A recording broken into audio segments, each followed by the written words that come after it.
I don't know. How old are you? You are the youngest one here, yeah.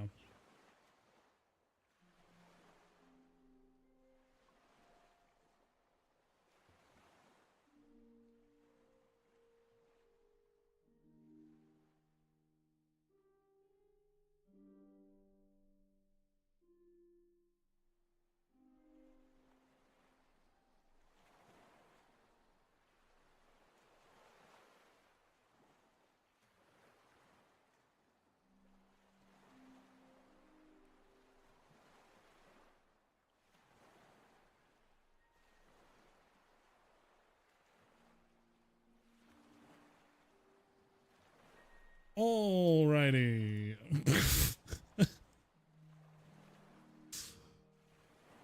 Welcome back. Last session opened with a bit of mischief as the black snout that had been sneaking around the ship smashed a bottle in Sai's quarters, stole her talisman, and vanished into the wall tunnels. Taruk picked the locked door to rouse Darian, who bled over the decks after stepping on the glass, until Desmond finally patched him up. While above, Azric and Brannick agreed to slip into Al-Hajjad's rough docks for quick repairs and provisions, keeping their stolen ship as quiet as possible. Below deck, the aft door's sigils pulsed with heat. Darian whispered words of melody to it, which triggered a brutal backlash, revealing a layered, aether-keyed seal. Taruk's probing sensed crackings in the glyphs, and Azric's eldritch blast shattered enough of the runes to leave the door ajar amid blinding light. Inside waited a rune-lined vault, chains, and a coffin. While everyone was claiming vampire, they instead found a small girl named Irina, a terrified, emaciated Tirkaran girl in old noble clothing. Sunlight didn't seem to burn her, and Tarhuk sensed no undead, so they went and fed her, and she ate ravenously. Desmond ordered bed rest, and Sai's memories to the historical classes that she had as a child started to tie together some stuff with Umbra's Red Flood, placing Irina's ceiling roughly 450 years ago. Her Aetherstone pendant and silver charm bracelet were definitely magical, as they could not be removed. So you guys went ahead and moved Irina to Sai's room. Tarhuk sketched the fading wards within the chamber, while Azric ordered the vault to be boarded up before port inspections had a chance to discover the interior. As we were closing out, the stoat did return. Darian got bitten trying to catch it, and with Sai's help and a bit of treats, and Irina's translation, as it seems she can speak to animals, you guys found that its name is Zyla, and it did promise to return the stolen talisman, and ran off into the wall tunnels, hopefully to return. But now, with Irina safe and Al-Hajjad ahead, you all brace for further repairs, questions, and whatever the fuck is happening with this little Tirkaran girl. So, you all find yourselves meandering about the ship. It is midday when you guys finally free Irina from that and get her bathed and all settled in Sai's room. So what is it that you all are doing next? You guys do have 3 days left to tell Al-Hajjad, so we are going to do a close quarters between now and then. But as of right now at the beginning, is there anything you guys need to tie up? Is there... Yes, I have stuff I need to tie up. Okay, but not in a sexual way. It happens to be true. Yeah, that's why I'm walking towards him. Ooh la la. I'm looking at him as he stands at the top of the stairs, and Desmond's gaze starts to eat that peruse man. this. You didn't have to cut me off like that. That's kind of rude. What if I wanted to say that I wanted to eat that man? But no, I needed to wrap up some of the things that was happening earlier. But at this point, Desmond's going to snap out of his stupor he had outside of like the galley and start kind of walking up the stairs towards Taruk and Azric, kind of having put away the journal that he was looking at earlier and stopping momentarily to kind of just talk to Taruk. Taruk. Are you there? Yes, I am indeed there. I'm gonna need you to come with me for a second. I think I'm gonna be needing Oh, your help some in appeasing the captain, and I think you're gonna want to need to hear this. all right. When you tell me something like that, I can't help but worry. Mm, there may be cause for worry. I think I'm. Never mind. I don't want to speak of this twice, but Well, well, no matter, Desmond. Just lead the way and I'll follow. I kind of need you here to make sure the captain doesn't spear me and throw me off the boat for disobeying him earlier. Well, Tarek was the captain. I will do my best to make sure there's no bloodshed. At least that. Promise there was a good reason. And he's gonna start walking over this way, looking back to ensure Taruk is coming with him. Yep, Tarek follows. I'm not gonna get in front of him, but like to the side. Tarek's just gonna be here, just watching this unfold. I'm not really gonna break my gaze. You just see me more eyes to the horizon, steering the ship. Desmond's gonna get close to the captain. And he's gonna look at him. He's gonna be like, "I apologize for earlier. I had a moment. What we were talking about earlier, I think it's at the points you were worried about. I think it's time to inform the rest of the crew." Say it plainly first. Was it the curse, or was it you that chose to not heed my warning? The curse is muddling my mind. It's on a part small scale of my own. I've always feared getting to the point of old age where I won't be able to support myself anymore. And I don't really have a plan. And seeing that young woman and the magic underneath that might be an answer, my brain logically told me to leave, but my desires peaked, and I apologize. I appreciate it, Desmond. However, I did warn you, but you at least still have the sense to come and own up to it.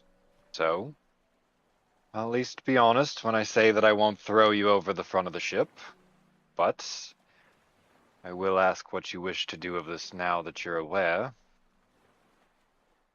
And this is why I have Charuk here. I think there's an option that I can explore with a bit of his help, and I would ask that you give him leave to accompany me for, I don't know, maybe the next few days. I'm not really familiar when it comes to gods. What are you And at that proposing moment, here? Desmond's gonna kind of like turn and look at Taruk. Taruk, when you try to commune with the gods, how long does that normally take? Forgive me if I don't. I've never really been rich enough to try anything of the sorts. Well, for me, inside, well, when I do commune with the gods, it does take around 5 minutes, though I don't know if time is different when, for everyone else around me. Though I do have the perchance think that that is the case. Though, if you want knowledge on the gods, then, well, perhaps Sai would be better, because, well, I feel a bit ashamed, but after my last performance, I feel like I know less and less about my own fate than what I thought. No, that's not what I ask of you. The knowledge is not exactly pertinent to what I'm asking. Mainly what I'm asking is for the method. No, not the power, the method of contacting. I've been having these rather strange dreams, even more so than Darian. Um, I've been keeping a journal of just the. Uh, it's almost abstract sometimes. I could just see colors or hear one off words, and it's not usual for me. Normally, when I dream, it's blank or equivalent to a closing my eyes and waking up the next day. Or even if I do dream of something, it's a bit of the ledger of people who owe me money. Those are the good days. Uh, Not to interrupt, but Tahuk, I believe what he's asking is, how can a man who's never communed with the gods be able to speak to one now? And how would he go about doing that? Am I getting that correct, Desmond? In simple terms, I think there's a god currently trying to reach out to me. Well, that is quite the complex question. I just simply, well, it's a bit complicated, but what I basically what I did was I prayed, thought about said God, and when I heard something, I just just let it happen. If something is preventing you from contacting said God, or you're not hearing anything, it could mean that either subconsciously or not, you're not letting said voice into your head. Yes, the orphan boy turned back alley doctor. I definitely am one known for my theological mind view. Really? I. Do you think you can barter with a god? Well, I would consider that blasphemy, but you can definitely do so. I mean, well, when we ask our gods for help in need, we are technically bartering in a way. What do you mean by that? Well, we give our faith in whether they're judgment or vow or whatever you want to call it, and instead of and well they give us aid back. Like I said, it's I would not consider it a barter in itself, but I know of some people that would consider it bartering. For example, I only heard stories of bartered souls for power, um, or something alike. But like I said, it's well, each one's different, and each one wants different things. But which god in particular are you? It's I kind don't know. And the question rises, is it a god or is it a curse? Because, as you know, Desmond, the curse speaks to me just as your curse speaks to you. Question is, if you go to barter with it, are you going to make it through on the other side? And that's why I have Turuk here. I can see the detriment I am going to place on the crew if I do not get this under wraps. And it's not too late to throw me overboard if it does fail, but I'd be it more feels. afraid to let you barter and walk around. You do realize what I'm getting at by saying that, right? If you're No. able to freely move about the ship while doing this, and it does take you instead of seeing your pleas, I might not be there close enough to stop you if it goes south. Ah, you mean you trust me, but you don't trust if I would be able to actively resist a curse if I let it in. Are you speaking of like those rumors back in Nadira with the whole Kalenroth thing? Like those just sound like rumors back then. I'm not familiar. What I would go to say is, think about it as, the Maw, for instance. Not everybody makes it through when they get the mark right. I feel like I'm one of the select few. The others, not so sure what happened to them, but from the sounds of it, it took down the whole ship while they was upon it. If you go around bartering with curses, who's to say that you won't become the, cursed self? But it The doesn't thing take is, though, control? Captain, I can feel when the curse is muddling my mind. It doesn't feel like that in my dreams. Then It's how about? Oh, sorry. no, you're fine, Taruk. It feels as if it's,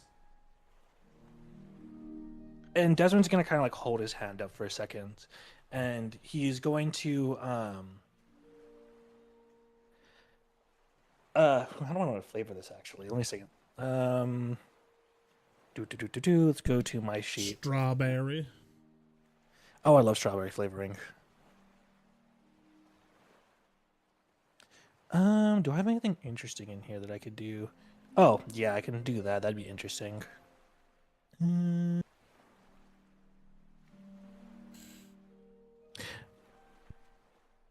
He's going to point his hand out, and he's going to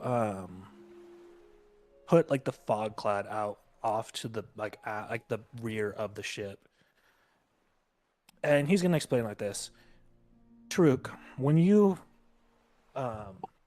use spells as such, can you feel the god that you are using the power from? I do in certain circumstances. It is both the power of my faith in said God and as well as my oath, both serving as a conduit. And Desmond's gonna pull out his journal for a second. He's gonna scroll back a certain number of pages. Yeah, this is what I'm looking for.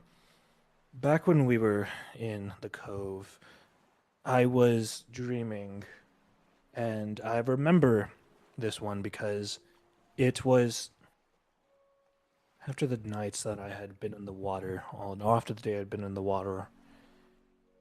I dreamed of something from my cloak, not controlling me or anything, but connecting to me. And it didn't stay connected. It was almost as if it was drawing inspiration from it, as if an artist was looking at their muse. I remember the dream going in a way where I could feel the emotion. I can't say that it's the curse, and it's the same feeling I get whenever I use this, as if it's looking at me in a way trying to figure out what it wants with me. And every time I can feel that slight delay before I even try to use everything, as if it even wants to give it to me.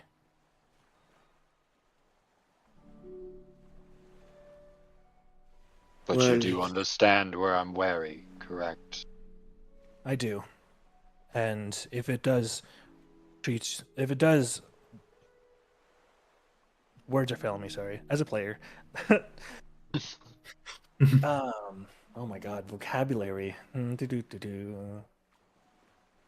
it does mean anything, I can lock myself to the brig with someone watching me. Though I would prefer if it was Taruk, seeing as how he is the only person I trust to not slit my throats while I'm doing this. Aside from you, Captain. Tahuk? What would you say? Well, I was about to suggest if we could find out which god Aeon exactly is contacting Desmond. There's some kind of mill registry that we can just reference whenever we're trying to talk to this god. I didn't know that they had their addresses readily available. Well, there's usually some form of hint in regards to, well, the voices, illusions, whatever you want to call it. But, Captain, I think it's. I don't want to just talk to Tariq about this. I think it's only fair that the rest of the crew also knows. And they shall. However, don't know how willing everyone will be to actively let you possibly commune with curses, especially in the current state of things. I'd rather not let Cyan Darian's mind wander too much while they're already dealing with everything that Darian's currently got going on.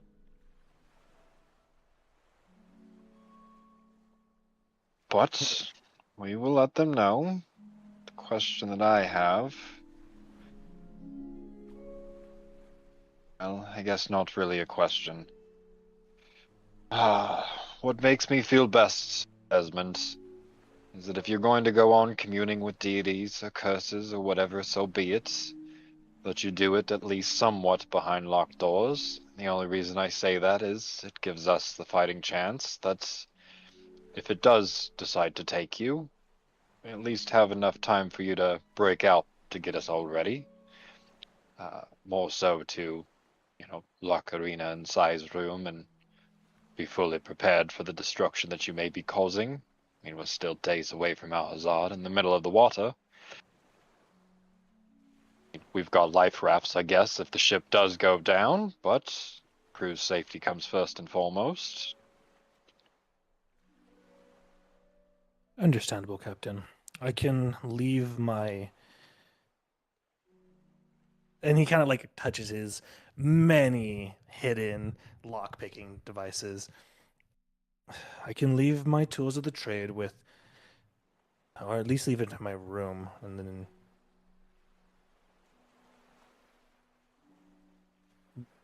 Desmond. Yes, Captain. And this will be the first time that I break my don't stare at the water to actually look at you. You at least still had the sense to come to me before you forced my hand. Reaper saw danger in me and cast me off of his ship. I know what it is to be judged for what you may become, even if it's not dangerous. I'm giving you that, you do realize. I'm not going to do to you what was done to me. You came to me, so I'm giving you the chance that I was never given.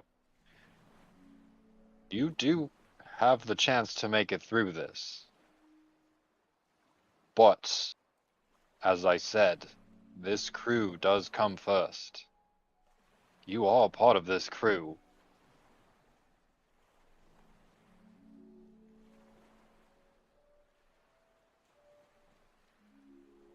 Desmond's just gonna kind of stand there. He's just gonna sit there for a second.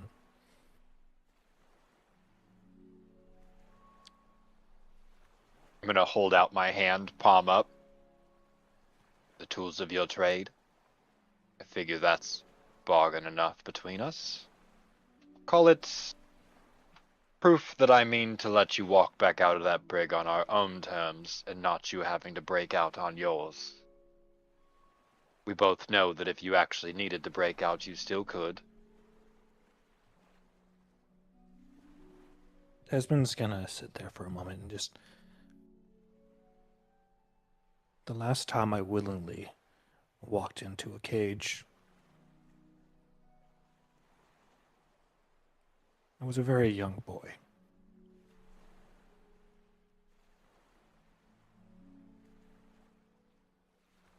I trust you, Captain.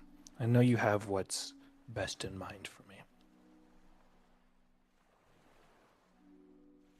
He's gonna kind of riffle through his pockets at this point and put any type of lock, like anything he can use to block pick out.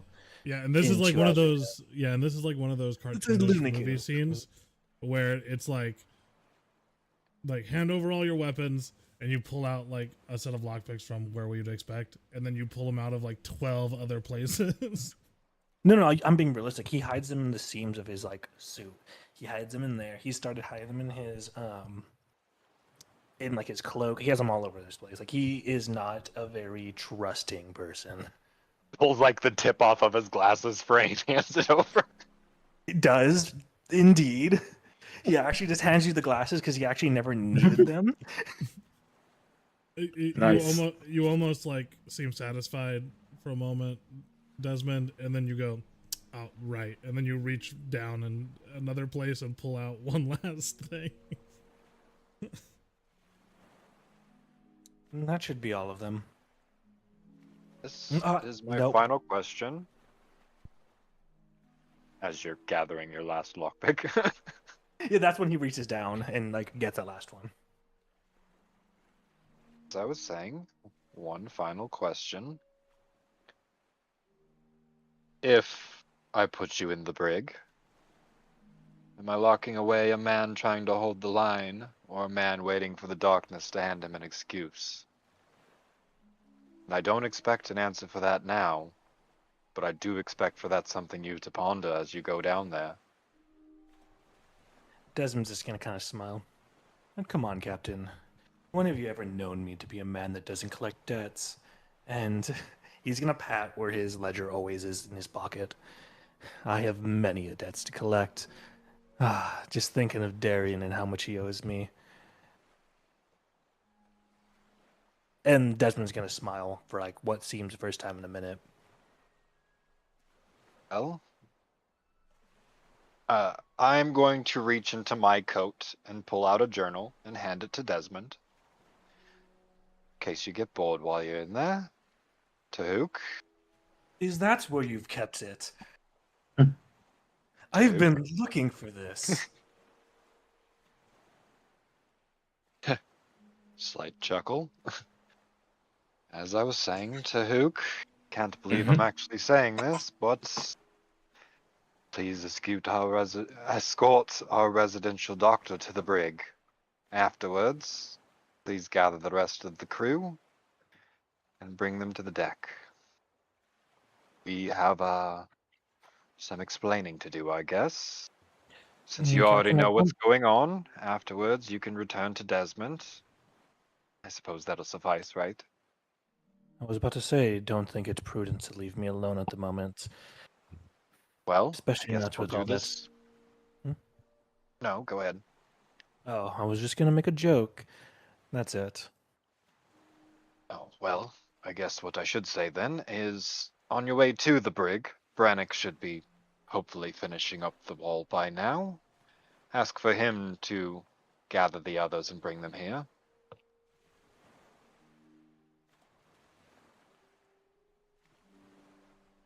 Right. As you say, Captain.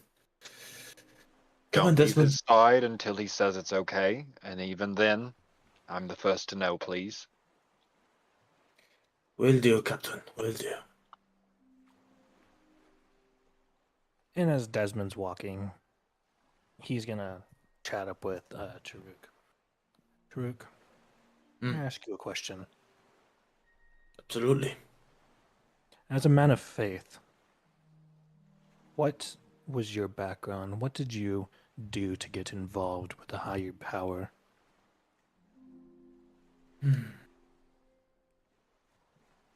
Well, it is a little difficult to admit, but I wasn't always a trainee paladin. Well, I was kidnapped from my family at a young age. Didn't really have the chance to, well, live a normal life, so to speak. Instead, I was trained to be an assassin spy by pirate lords. Oops, where's the brick? 1 second. He's like, oops, where's the brig? I'm still I just walking. I was just zooming in. And well, in one such circumstance, I was, well, saved by a paladin. In which case, well, I was shown a different way. You at least had that privilege. I always That saw is- the churches as the place where the wealthy gather. The ones who were able to afford salvation got it. I was never allowed into their bright, pristine halls. Well, Whenever I that may saw one of the church or the clergy, we hid. I hid. They were always out there searching for some unknown reason, and even if they said they were there to help, it sounded like candied words. Because who would help another without ask or reason or want? That's the life I've lived. And to this day, the only kindness I've ever been given was my birth, and then they were kind enough to fuck off.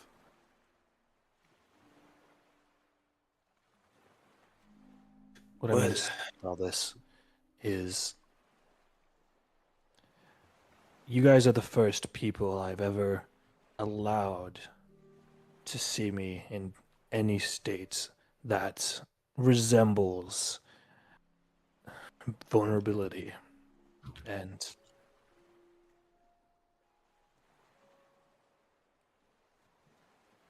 I'm not expecting anything of you, Taruk. I don't expect anything of anyone. That's how you get yourself killed.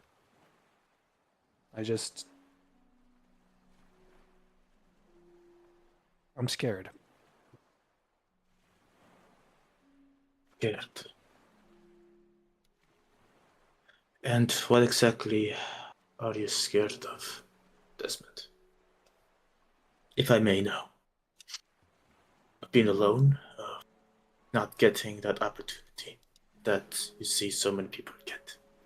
I'm not exactly young. Scared of being unable to support myself in the future. I'm scared of my ambition getting too big for the abilities that I grasp in my hands. I'm scared that one day I'm going to slip up and that'll be it. But most pressingly, I'm scared that I'm not going to be able to control myself anymore. When I was sitting there staring at those runes, the thought of dying popped up for but a moment. The thought of growing old and seeing that little girl be there in that coffin for such a long time, and my greed it just flared up, and being unable to control myself afterwards, it felt as if I was watching my body with no ability to control it. Well, Desmond, I didn't do anything right. I think you have a better control than what you're giving yourself credit for. Oh, And if I I do didn't, believe I would have jumped off by now. well, there's something to be comforting about that, is it not? Either way, I know you've been alone for a long time, Desmond. That's what we're here for. If something happens, we're here to prevent it. Desmond's gonna turn from facing the cell and look at you. But why? And that's what I'm not understanding here, Taruk. I don't understand why anyone would put themselves in harm's risk for another. There's never a reason for it. Because Desmond, and Taru's gonna put a fist on his shoulder. Because those same fears, they're very similar to my own. What if I hurt those people? What if I can't control my past? And it resurfaces, and all that training I do is for nothing. Sometimes you don't need a reason. Sometimes you just need people there. And that's the thing, Desmond. Reasons, the why of everything. Sometimes it's dumb. Sometimes makes no sense. But it is there. And that is one of life's questions that, well, it is very hard to get an answer for. But just know this, Desmond, whether my reason is poor or not, I have your back. He's gonna take a moment, and he's gonna pull his ledger out. Do you know why I keep a ledger, Charuk? I don't want to assume, so I really hope you would tell me. A ledger's a very easy and concise way of writing down your relationship with anyone in your life that you know, or any meaningful one, at least in my own opinion. If someone owes you, you have notes of it. If they no longer owe you, it's written off, and they're good in your books because they've paid their debts. And those are the ones that you can trust, at least to pay their dues. They're the ones that when they come in saying that they won't have the money for another week, I know that they're going to have that money in a week. And that's about as far as I've ever gone with trusting someone. I trusted one man once. The man who taught me how to be a doctor. And I ended up ending him with my own hands. Because it was either do that or allow him to continue to treat me as in.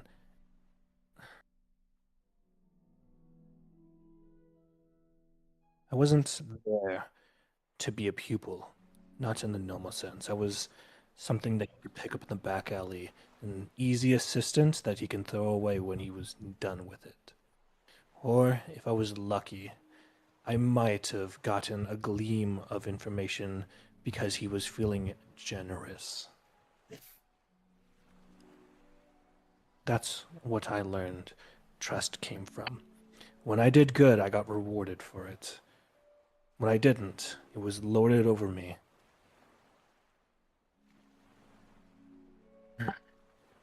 And it followed me till I was an adult. Thanks for having this chat with me. No, anytime, Desmond. But just remember the question that you asked me, why would I do something when it could cost me my life? When you feel that pull of someone close to you, and you feel the urge to save that person no matter what happens, without any money involved, coin or anything at all. If you reach that point, Desmond, then you know that you're no longer that same kid in the alley.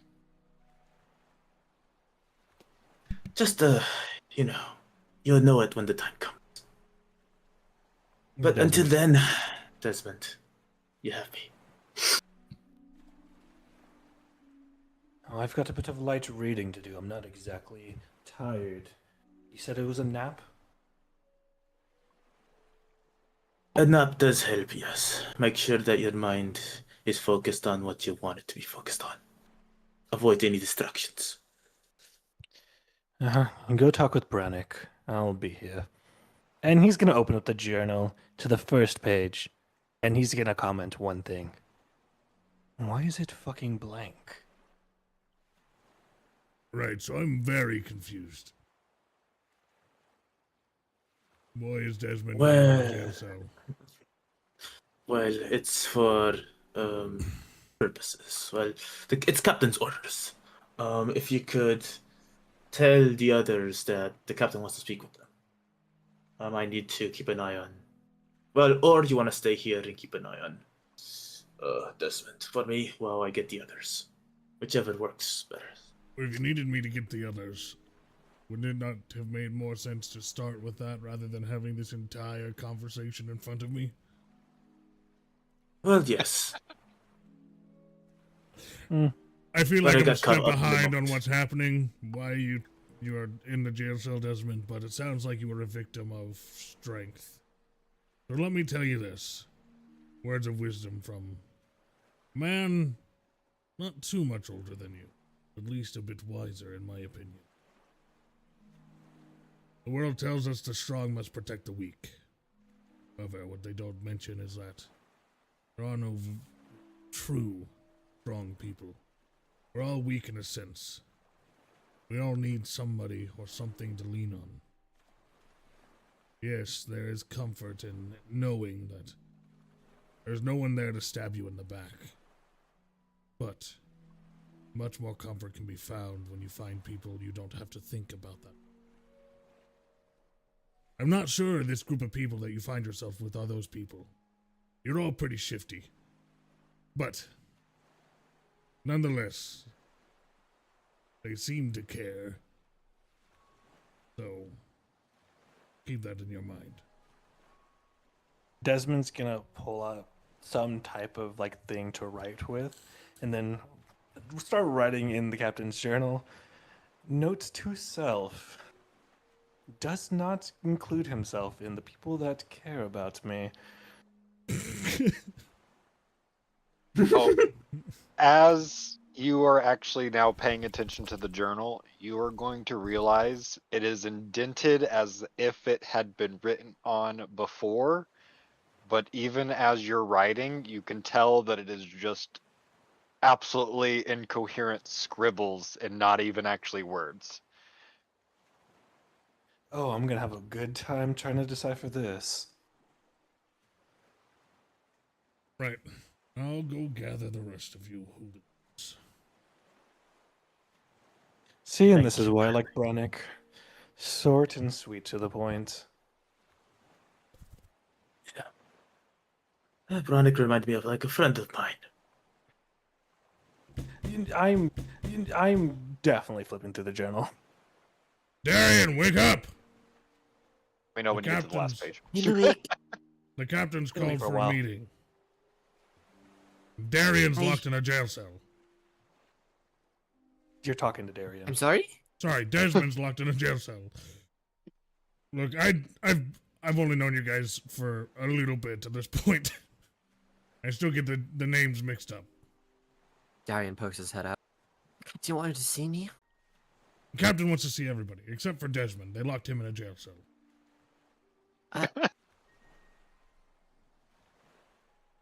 Right then.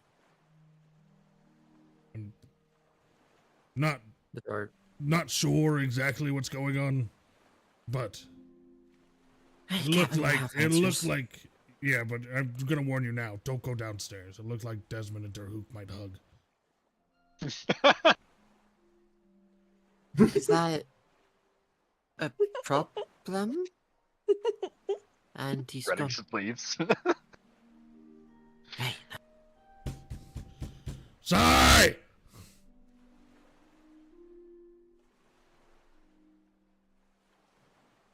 Not answering. Why is the door locked? I thought we were a family. This is nothing like the Olive Garden back at home. Unlocks the door because there's a female child in here sleeping. Brannick, what can I do for you? So you'd leave it unlocked if there was a male child sleeping in there? No? I don't know why you made Oh. the distinction between gender then. Because it's a ship full of men. Anyway, Sarah's Go. gonna poke her head out of the galley. Brannick, can you please stop yelling? I'm trying to prepare for our meal later. Well, the captain needs to see everybody. They just locked Desmond in the jail cells down in the bottom of the ship. Oh, it what? took him long enough. I think him and Taruk might be hugging each other. I got out of there quick. It made me kind of uncomfortable. Hugging? Oh, God. It was not the pair I thought would happen. Honestly, I thought it was going to be Darian and Desmond with how much they banter. Well, I don't know what's happening, but I'm sure the captain has answers for everybody. I don't know if the child needs to be involved in this. Well, the captain told me not to leave her alone. I can watch her for you, Sai. Alright, thank you, Sarah.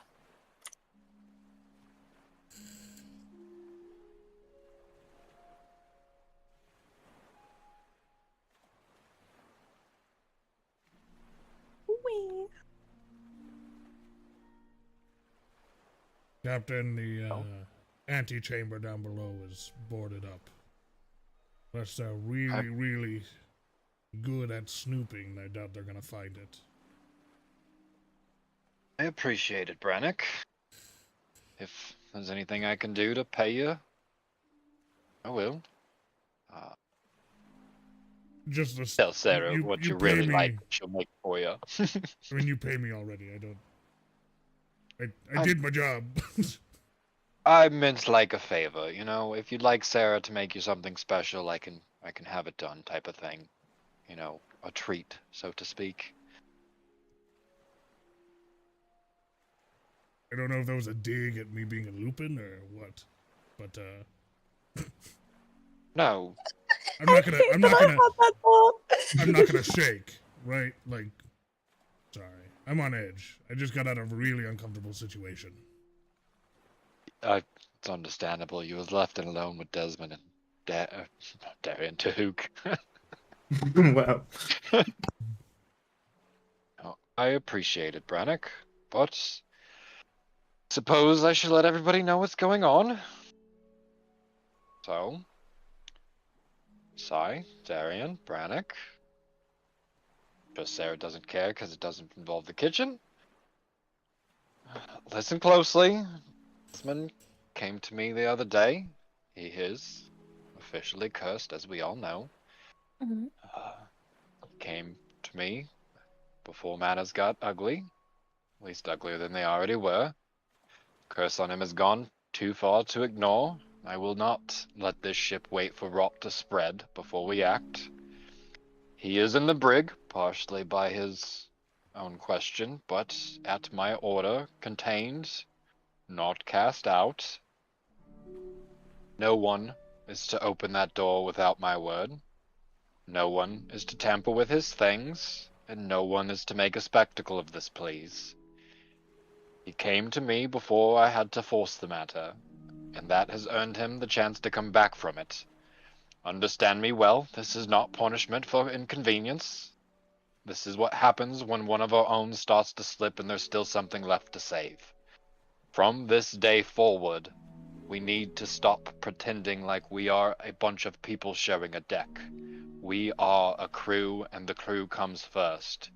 If one of ours is in danger, we do not stand by and watch them rot. We act even when it's hard, especially when we see it happening in front of us. As that's with that final word, my gaze stops at Darian. So let me get this straight. You took away his cursed items, right? I would not take away the cursed items. I'd hate to see what happens when we take them away. I can speak from self-experience here. If he was to remove a curse and it doesn't want to be removed, it could do far more damage than what he could with them. There's gonna be like a beast in a cage situation where we just let him out when we need chaos. Hopefully he can figure it out before then, but we are already on our path to going to somebody who can break powerful curses.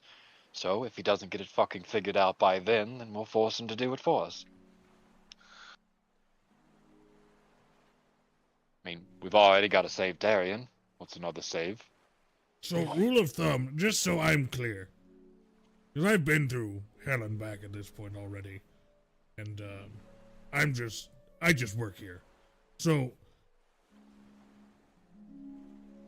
are we just willy-nilly picking up things that might be cursed without, like, proper due diligence?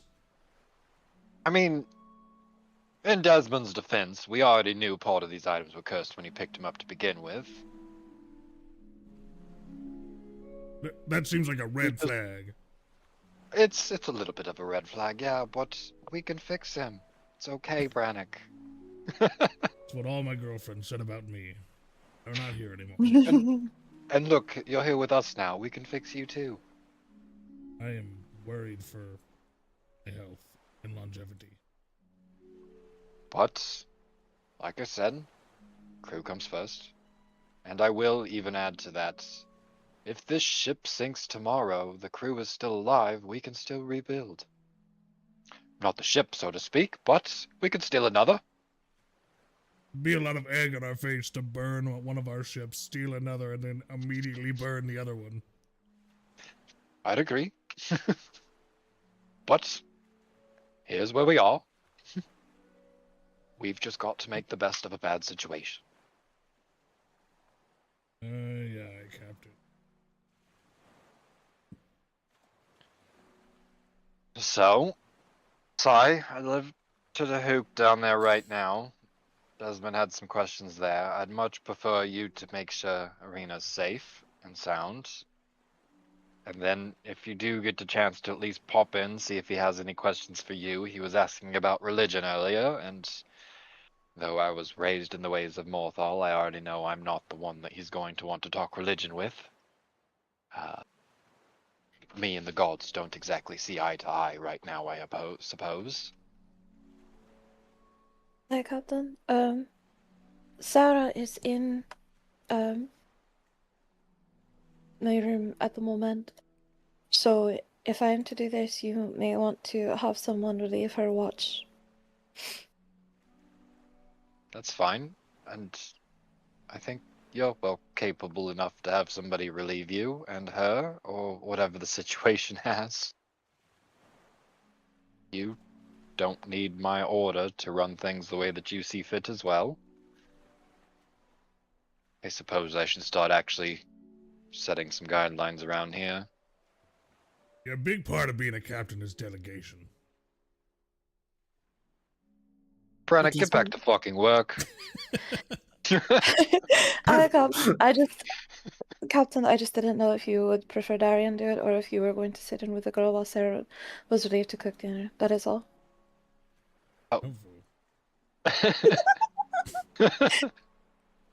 Move these crates. Sai, what I meant by that, Sai, is whoever you see best fit to cover Arena, I will trust your judgment.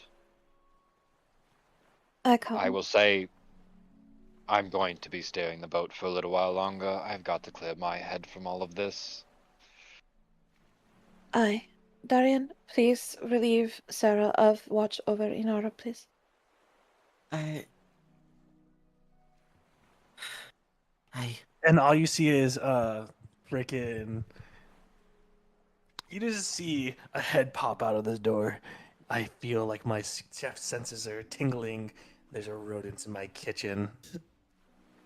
Sarah does not have extrasensory magical awareness of what's going on in the kitchen. She does. She's not Spider-Man. She is Spider-Man of the kitchen. Kitchen mom. Sai, before you go, can I talk to you? Just, Say it plain, Darian, and It's sing about the around the girl. truth. Is it going to hurt you? I'm getting there. I It's about understand. Arena. I'm just trying to pry you open a little. Alright. Go on about Irina. You know, when I woke up last night, it was last night, right? The night before? It was the night before, I believe. Yeah. You remember when I woke up the night before screaming? I don't know, I saw a girl in my room, dripping water, as if she was drowned from the waves. Aye. Well, Irina is the girl you saw in your vision, aye. I think so. A little less drowned, but... Alright, I'll tell you what, you accompany me, and I will have Taruk relieve Sarah. I doubt Tahuk is going to leave Desmond's side. Just... if we swap seas, just tell Tahuk to make it fast, and let's make sure that Desmond is not left alone, please. I wouldn't I was- think of leaving Desmond alone at the moment. He's going to ask, are is one of us to watch Desmond as well? Make sure he doesn't. I don't know. Himself or others? Yes, pretty much. Hmm. I. Seems And weird not to confiscate his weapon. Darian, I. nobody else having strange visions on the ship. This isn't the mere relation, is it? And if it's not, could you try, I don't know, sleeping in a different room tonight? Already got all my stuff set up. I'm not saying you got to move Fine. out. I'm just curious if it's a room thing or a ship thing at this point. And if the little girl likes you, she's bound to follow you to the other room, which tells me it's a ship thing. But if it doesn't happen in another room, I'm going to assume it's a room thing. And I'm just confused. Just never mind, it doesn't matter. If you like sleeping with dead girls, it's okay. I'm not going to judge you. What? We should Damn. really draw the line somewhere. Desmond's room is open. The big one, I mean. Oh. Right? Desmond's room is open, Oh. however, do not touch his things. If you sleep in his bed, it's a little weird too. Make sure you get a little bit of hair in his pillow. He'll love that. He messes with my stuff all the time. Fair's fair. But alright. We have a Oris sitting off on tours. Hey.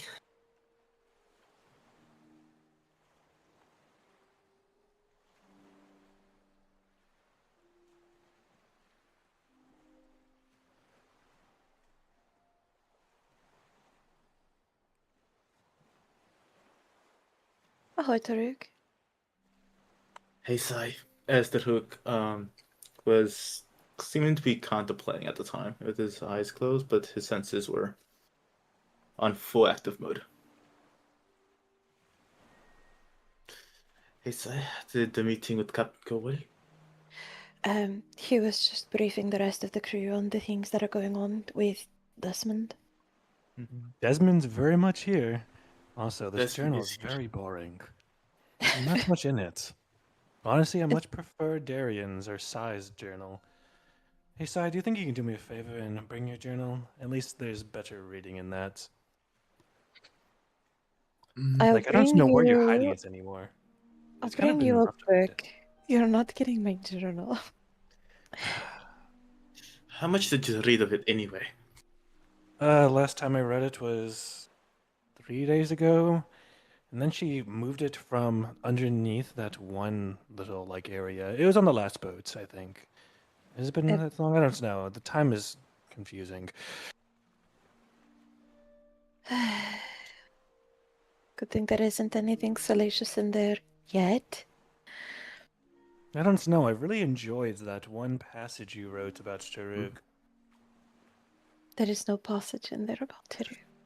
That's when you know he's lying. most definitely was actually.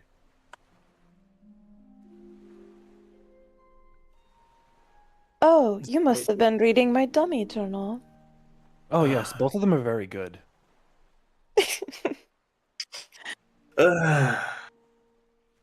Jeez. Well then, speaking of journals, Go ahead, sorry, Derek. now Desmond, please don't read my journals in particular, especially the last few pages, please. Squints at Taruk. Mhm. Yeah, Um, speaking of last few pages, I'm about to reach the end of this one, but it hasn't really had much in it. And that's Desmond's good. just gonna kind of like hold up the book, like showing like how empty it is, like scrolling through it. Oh, what's this at the end? It, huh? Never would have taken the captain for a bleeding heart. mm, Well, more that you know. Oh, I'd be remiss if I didn't share this. Wow, got it straight on the money. Wow. But at this point, Desmond's gonna start reading.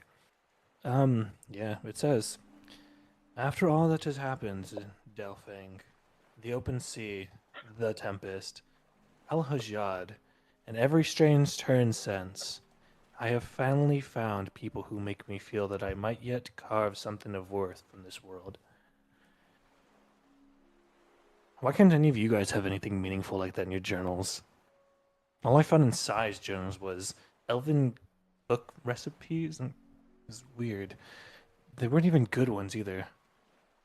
That's the dummy journal. No, it most definitely was not. You wouldn't know the difference. Anyway, Taruk, Mhm. are you busy at the moment? Well, no, just taking care of Desmond, sorry. Well, Precisely, Darian over there. I like how we all confuse each other's names all the time.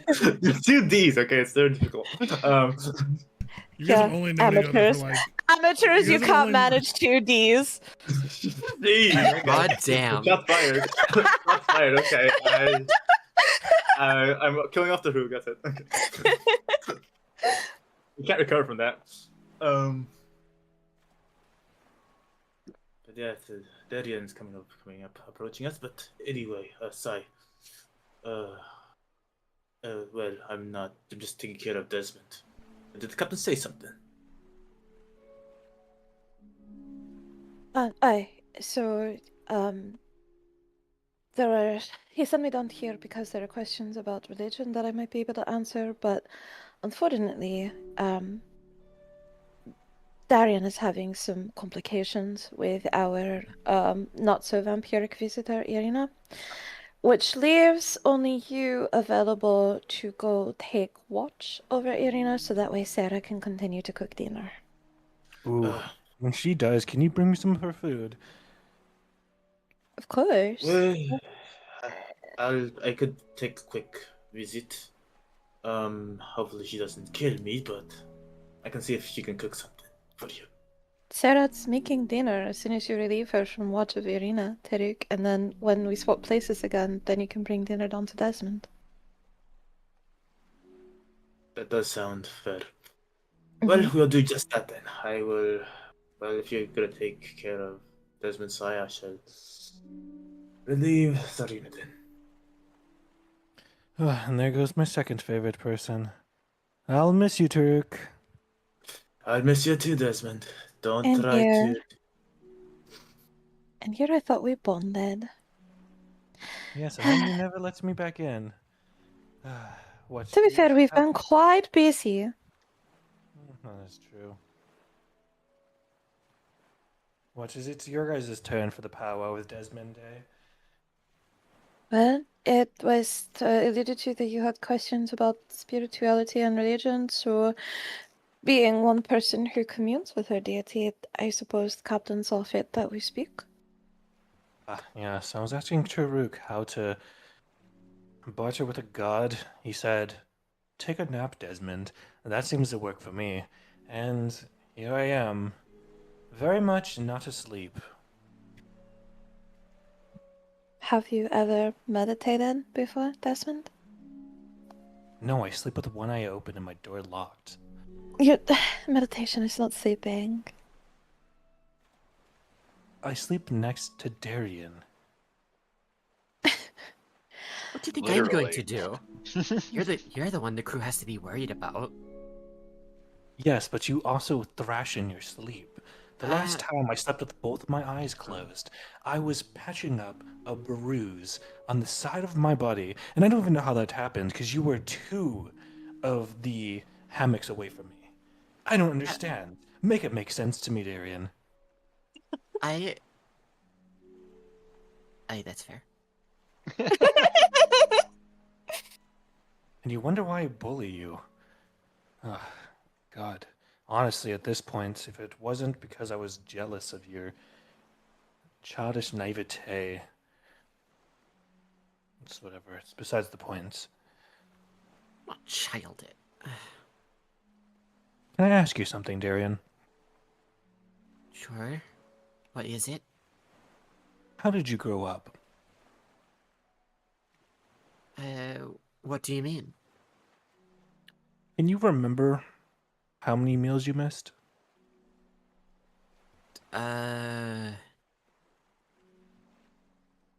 don't know, I'd forget to eat sometimes, but No. Not how many times you forgot to eat, how many meals were not available to you, not through your own remissions, but through hunger. Scavenging through the garbage to eat.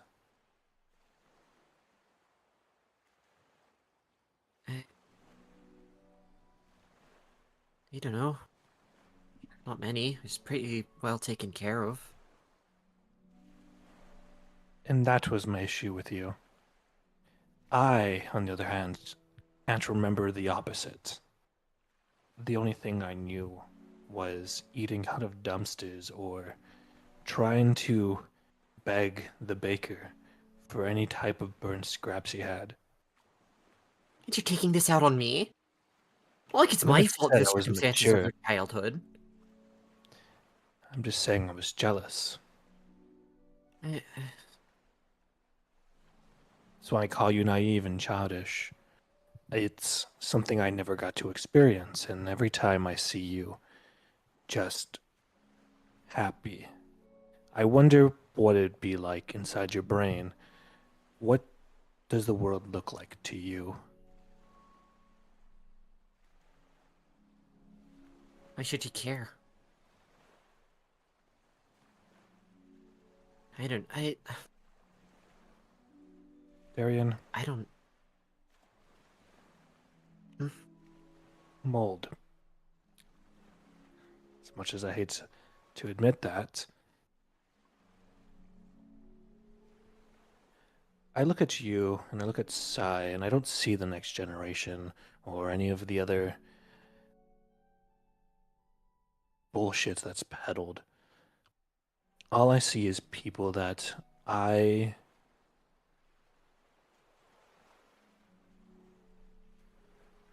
I don't know what to do with you guys. I see you happy, and the only thing I ever knew was dragging everyone down around me to my level. Because if someone had something good in the slums, they weren't going to have it for long if they flaunted and touted it about.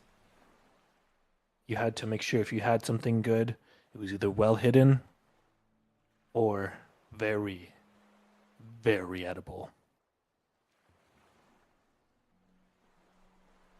Well, they were too late to start being. I don't know. Start trying to be happy. I'm going to I'm ask Not you to say that to I am. I'm not happy. I'm miserable and I am depressed and I am sick and I'm just trying to do the best that I can for the people that are around me. And to some people, I'm still a child. To other people, I'm just a young woman. So I'm a little resentful of that because my life was hard, but my life was hard differently than yours. And I don't like this pain competition that we seem to be having. No, that's why I specifically didn't say your name. You seem to be carrying around baggage that I don't know. You see dead people. I don't even want to think about that. That's disturbing. Honestly, you have it way worse. Dead people. Yeah, and please don't wake me up in the middle of the night and say, "Help me! I am, I don't know, haunting this." Whatever. Besides the point. I don't have any problems with you, Sai. That's why I don't bully you or call you names, and I actually know your name. That's why I said specifically Darian. And, anyways, it's not much of an apology. And yes, when I do. Oh, you look down. That was when I see you guys in the next generation. Thank you very much. I was directly referencing Darian earlier. I caught I was that. saying the young one. I was like, wait a minute. No. There's two different things there. There's two different statements in that. Okay. Besides the point. Dang, I lost what I was at. This is your fault. Whoops.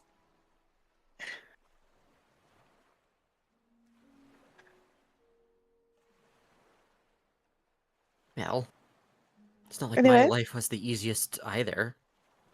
Sure, I might not have been starving and begging for scraps like you, but I don't know. I didn't have a.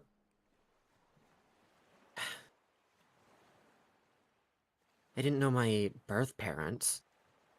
They didn't care at the time, but. I don't know. Time away from everything has given me a lot of space to reflect, I guess. I was worked hard from when I was a little kid. Like this one might see the circus and see it, the glitzy performance, the fun, the smiling crowds, but I've well, never been to the circus, Darian. I barely know what it is. it takes work to set things up, to practice, a lot of hard knocks, to do some of the more impressive stunts. I'll not lie. Maybe I did have it better than you. Doesn't mean I had it easy.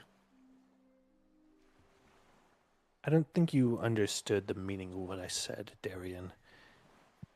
I'm not trying to have a competition with who had it worse or anything. What I'm not understanding is how you're so happy all the time. That's what I didn't understand. Because it seems as if your life gave you the means to experience that, to want to share it with others. I don't understand that. That's what I don't understand. Because I've always been surrounded by people who want to take and take and take. And that's why I'm not trying to make this a pain competition. It's more of a circumstances competition. I don't have the same experiences either of you do. And honestly, at this point, I'm trying to understand them. Me and Sai had a very great conversation the other night where she told me I'm a terrible, evil person and that she'd rather I jump off the boat and drown. What? I'm kidding, Sai. I mean, she did say it, but Yes. It was very much in her eyes. It wasn't what was coming out of her mouth. And after the whole thing, I'm going to finding jump out. off the boat. Okay, but after we all discovered about my previous employers and all of that, you stored daggers into me, Sai, for days. Honestly, I still feel them sometimes. I mean, we had our talk, and I feel like everything was resolved afterward. Needless to say, I'm trying to understand, and I understand why Azaric is the way he is.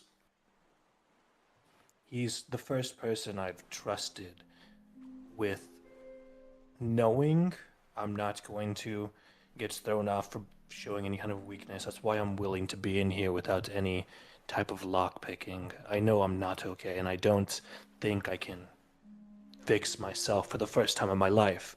I feel like I can't fix myself.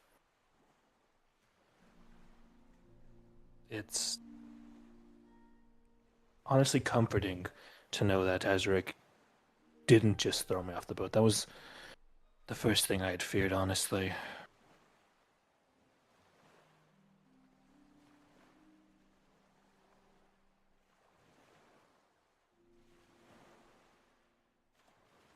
What I mean to say is, I want to try to understand you guys. I do. And I don't know where to start with that. And if you say an apology, I swear I'm going to go into your journal and change the date by 2 days back, Darian. I don't have a journal.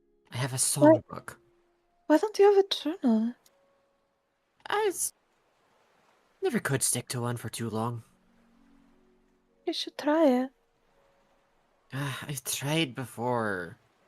It's hard, and then I forget, and then I have to make up for lost time, and then I mean, and no, then it just there's becomes a no, pain in the arse, so, eh. Darian, there's no rules to journaling. You can journal today and then not journal for another 3 months. It's about keeping I, up with thoughts and things that are important to you, and then you get to look back on them later. Yeah, I, my journal's a I, ledger. I don't know. You know And what? then you I think also about have this the right now. benefit. And then you also have the benefit of when people are just like, well, I don't remember it. It's like, it's here in black and white. Or if you're like Azaric in red. True. I'm convinced the captain writes things in actual blood. No, he does. Like, look at this. You can see it. It's like seeping into the back leather. Interesting. It's almost like when blood seeps into wood. Oh, it's a very similar circumstance. Isn't Darian should it? know all about that. Because he You- still has not cleaned up the blood on the wood. You know that seeps into the wood, Darian.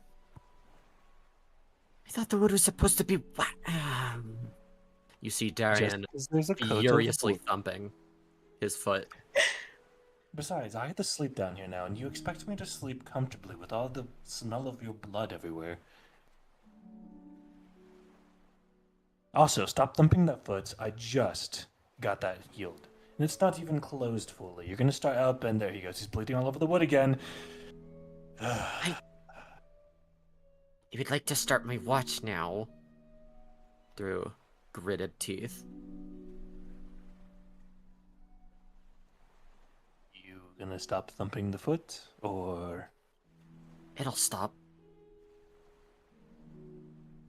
Yeah, when it I- falls off. Darian, why don't you take a break? This is my break. The only thing you're doing is breaking your foot. Look, it's fine. It'll stop on its own. It's... I can't stop it, because if I try, then it just sort of... I don't know, it just wants to thump more, and then if I try and stop it, it'll just go for longer. Darian, doctor's orders. Go and lay down in bed. No. No, he can't lay down in bed. He has to be nearby because someone has to watch you while I go get Taruk. And Oh, you I have thought you to were be staying watched. here. Well, you have to be watched at all times. So, And I'm the watch. I'm trying to be useful around here, because people don't seem to think I'm very useful. wait, who said that, Darian? I get that impression. What? We'll talk later. Promise? Promise. So when have we ever said you're not valuable? You're a very good distraction. And Desmond! See, this is what I mean. no. You know what? Desmond's gonna have a straight face. Like, he's not making a joke right now. No, I truly mean that. You're a very good distraction. Like, you tend to pull the eyes of everyone in the room, and that is a very good trait to have in the crew when we're trying to do less than scrupulous things. And you are a very good distraction. Like, it is not a knock at you. Misdirection. It is not meant to be a knock, Darian. I don't want you to take it that way. As much as I like to joke about it, it's because you're good at it. So you're calling him a tool of misdirection. Distraction, yes. So like, look over wrong. here while we're doing this over there. Yeah, that's correct. I would agree Desmond's to going that to take assessment. out a gold piece. So, as an example, you know sleight of hand tricks, right? Oh god. I practice them plenty. Then you know the concept very well. And he's going to, like, fiddle with his hands and kind of just, like, you have to misdirect people so you can try and make them look where you want them to. And out of nowhere, the thing that you thought you were paying attention to just magically disappears. And he's going to try and, like, have the gold, like, open up both hands to show that the gold is gone. Did I just have misdirection, which I just said, mansplained to me? Yes, but it's Darian, not you. Because he doesn't seem to understand that I'm not. True. How many rogues do we have? How many rogues does it take to misdirect a light bulb? That light bulb doesn't misdirect itself. If we misdirect that light bulb enough, it'll unscrew itself. And when it unscrews itself, maybe we can misdirect it to fall up instead of down.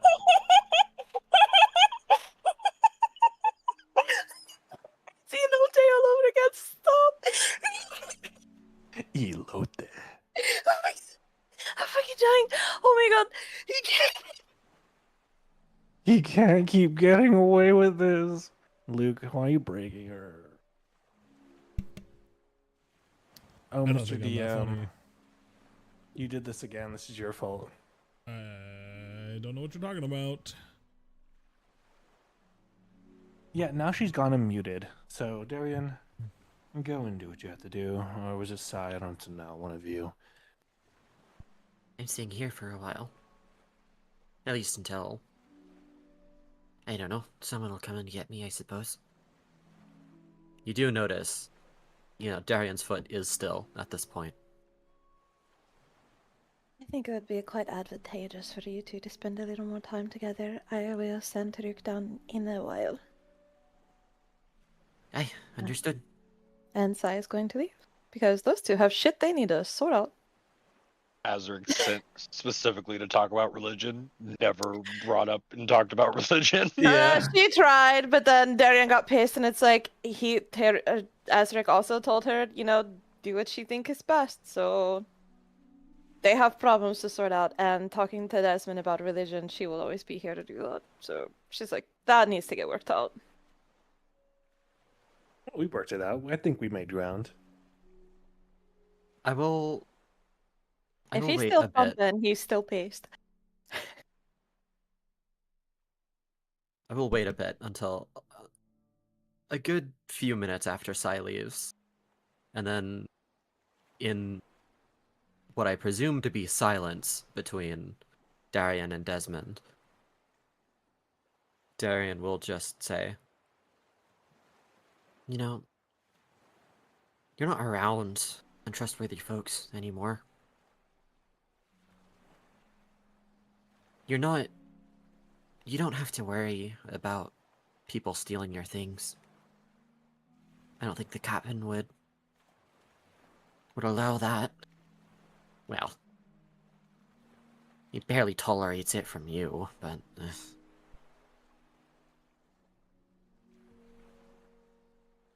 You're allowed to have You're allowed to have a bit of happiness, Not like I'm going to take it. Wouldn't be my place to. Nor would it be anyone else's, really. And they don't seem the type. I'm not saying that I've never been unhappy, Darian. Just, my happiness has always been self-contained. When I sit there looking at the growing pile of gold,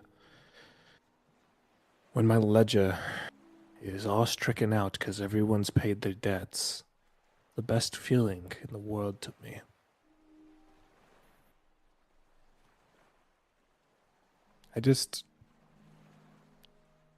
How do you share that? How do I share the feeling of a full pocket with someone else without giving them everything I have? And even then, when you do give someone everything, where does that leave you? I've never taken that leap. When I sing a song, or write a poem, or something else, that's not a joy taken away from me. It's a joy shared. I don't know. I've the insufferable disposition of being an artist, I suppose. It might be different for you, but it's little things. Signs of trust, signs of care.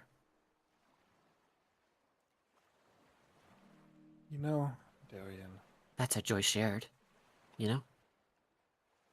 after I left my master's place, I had thoughts that I could open up a clinic and I could use what I learned for the better.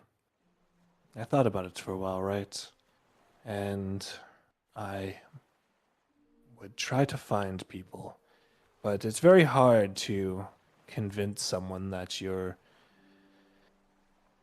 a very well skilled doctor when you're young. And the only ones who would even patron me were my master's old acquaintances. Those of the Iron Brand, where they didn't really necessarily care if I did the best job. I'd get paid at the end of the day, but it was the only line of work available to me. At some point, it was all I knew. And how do you share that? Well, I don't think it's too late for that. If you want to give that another go at some point. You want me to hit up the Iron Brand and ask for my job back? No, no, no, no, no, no, no, no, no, no. I meant, that's not what I meant. I meant open a clinic. Or, Oh, I'm well, much too old for that, Darian. no, you're not. You're, what? How old are you? Near 40?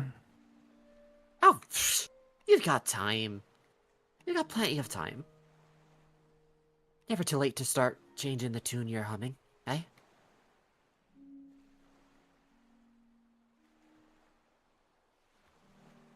Maybe give that some thought. Just maybe when we're done sailing around, we garner ourselves some goodwill.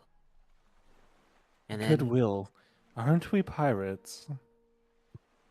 I mean sure, but pirates can still do good things. Name one good pirate.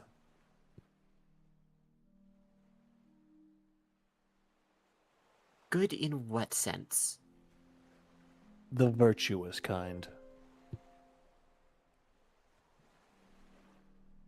This would be the part where I am fairly certain that Kuro has written out many different pirate crews. You would be correct. I, as a player, cannot name any off the dome. Given your background, you probably.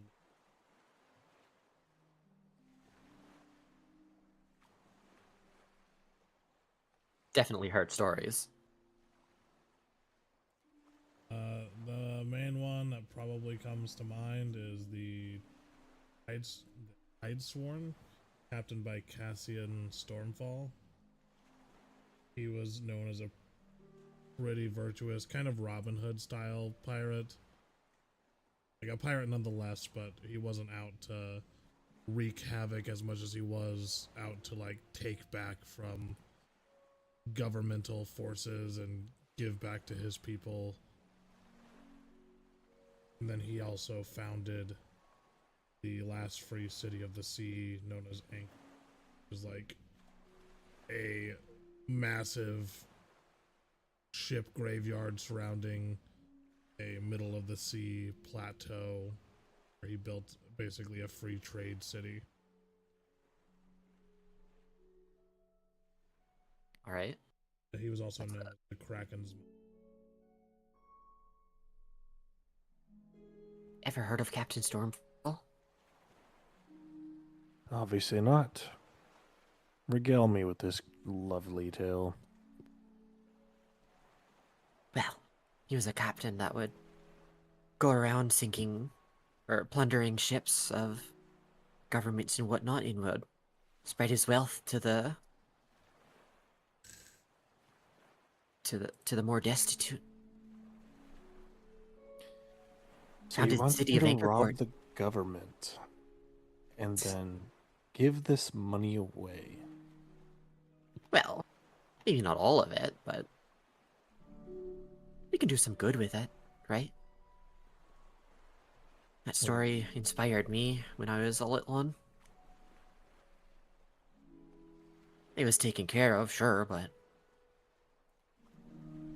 It's not like I Often had doing that it, many nice Darian. things.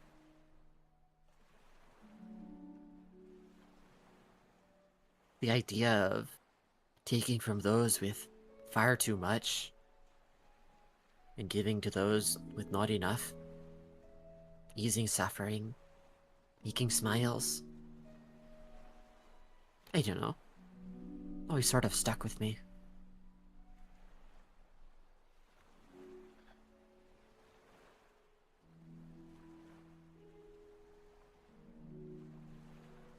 A deep dive into the mind of Darian by Desmond Leach. I think I'll be a best-selling novel author by the end of this. Oh, gods. I'm perfectly capable of penning my own autobiography, you know. Who said it was an autobiography? This is a deep delve into the mind of the demented. Grapes. I pick on you because it's easy, but at the same time, it's out of jealousy, Darian. I don't want you to change. It's just, I don't know how to interact with you. And so my first instinct is to drag you down. And for that, I apologize. If you tell anyone I said that, I will throw you off this boat. As long as you keep a few of my secrets, too. Which one? You have a few that you've written in your songbook, but they're all kind of like gibberish. I'm not gonna tell you now. I'm still... I'll be honest, it's still a little hard to trust you. How about I this? think I'm getting there, though. And Desmond's gonna get out of the bed and walk over to the corner of the thing. I'll show you. And he's gonna like really like struggle here. I'll show you the most trust that I can. Someone. He's gonna pull out We fade to a black. single gold piece. Oh, okay. Pulling out a gold piece. Okay, cool. You can hold on to some of my money here. I've never let anyone hold my money for me. Hold this gold piece for me. Darian will take it. Hold it I will be asking carefully. for that back, though. You're gonna At get back any- in bed. At any particular time, or... Whenever you want. And I won't even charge you interest. Lucky me, Darian says, with a bit of a smirk.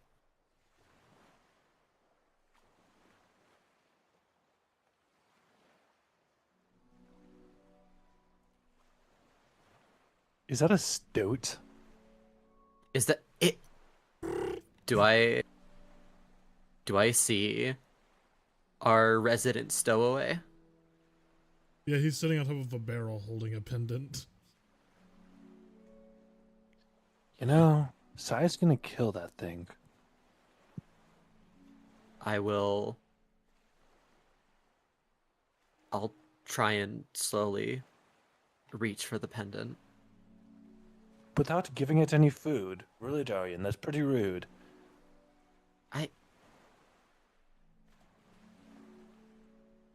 Just a second. Is the pendant offered freely?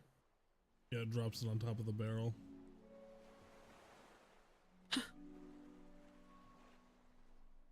wasn't sure you'd keep your word. Thank you, though. Do you take it? I will. I'll hold on to it on Sai's behalf.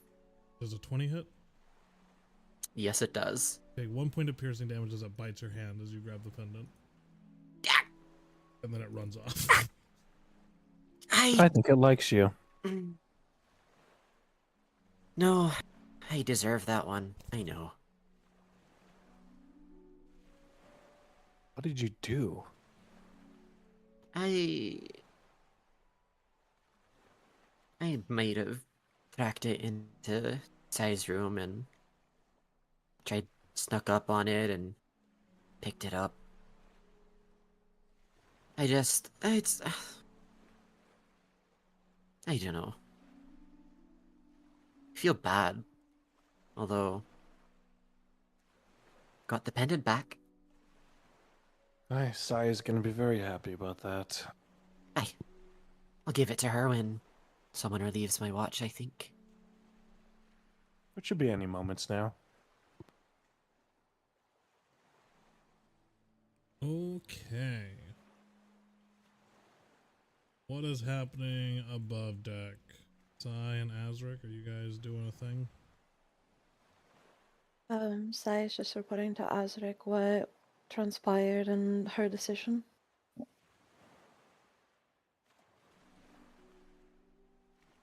Just. So he left him with Darian, huh? They have some more important things to work out, and when that's settled, I will go down and attend my duty to attempt to teach Desmond to meditate. The man has no Alright. patience to be spoken of, so that's something that we will have to teach. Aye. Well, I will say I'd probably at least check in on our most recent stowaway, I guess is the way to put it. Aye.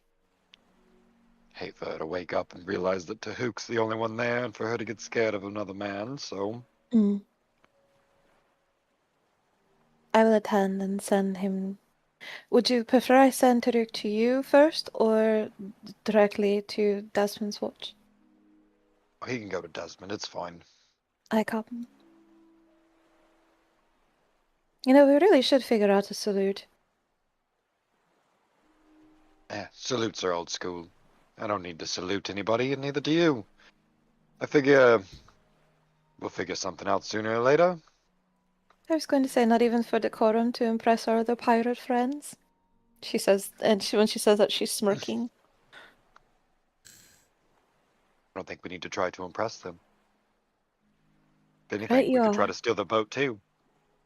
You know, at this point, we'll just have a big barge of boats. It'll be fantastic. It'll be the Blackwalt's barge. It'll be amazing. She starts muttering like little jokes to herself as she walks off.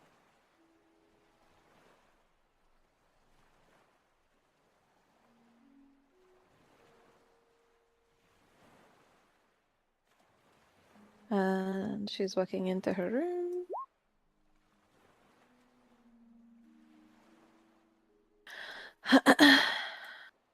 Not the dessert.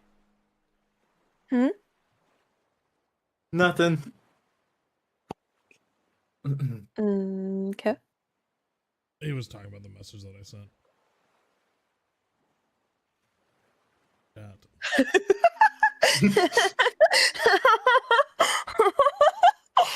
I mean, that's not the worst thing I could catch him doing, I suppose.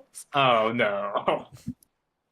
He could be making a fursuit that looked eerily like Darian. That's true, yeah. That would be way worse. Christ. He's enjoying the terrible act of knitting, okay? Leave him alone. Alright, Taruk. If you wouldn't mind, take the dinner down when Sarah is finished to Desmond and Darian, and I will take over this watch. Alright, will do. Thank you, Sai. Thank you. Okay. He's Hey, gonna wait Sarah. for lunch. Sarah, Are you in my kitchen right now, Brennick? the captain said that we could have whatever I wanted for dinner. What did he now? Interesting. I need to have a word with the captain about trying to make me change my very well planned meal. What do you want, Brennick? I'll make sure to whip it up for you. Meat. We were already having meat. All Is right, fish that's settled. fine? No, that's not meat. Fish is basically a vegetable. The fish has flesh, and it bleeds. You know what else That's has meat. flesh? An apple. A fucking banana has flesh. A fucking carrot has Brannick, flesh. get out of my kitchen before I throw this knife at you. Meat doesn't wash itself. Fish is washing itself right now. Kitchen out. Oh, sorry. Should probably call it a galley. I'm not on land anymore. Kind of fucking meat. Fucking captain saying I'm gonna be cooking meat. Where am I gonna get meat from? I guess I could chop it off of Darien. Desmond's in the brig. Unless he wouldn't mind missing an arm or two, right? Yeah, that's a good idea. Yeah, right.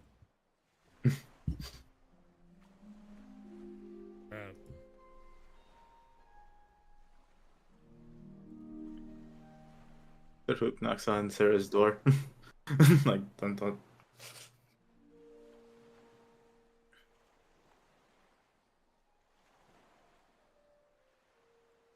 What's Shurik knocking on? On Sarah's door. Kitchen door. I'm getting a lot of visitors. Yes, who is it? It is the hook. And? Well, I was wondering if you could let me know when lunch would be ready. I need to deliver. Lunch was ready like 6 hours ago, Taruk. I think you mean dinner. Well, dinner. Like, I still have some bits of lunch left over if you want it, but... No, it's fine. It'll be dinner, please. It's for Desmond, sorry. Oh. Can you go get some meat? Apparently Brannick was promised it, and...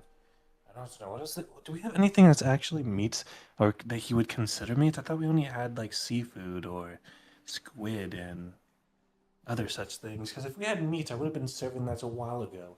It doesn't have a good shelf life. Unless he wants jerky. Is that what he wants? Because it kind of hurts my pride to cook jerky and anything. Well, I shall see what we have in the storage. And I shall... Well, if it's not there, it's not in your kitchen, then I doubt we have it any, but I will check nonetheless. I will be right back.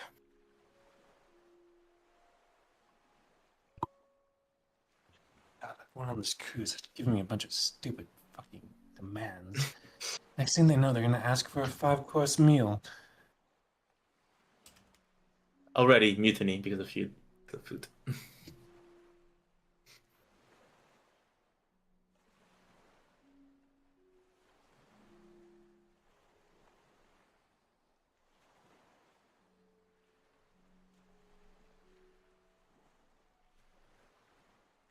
Okay.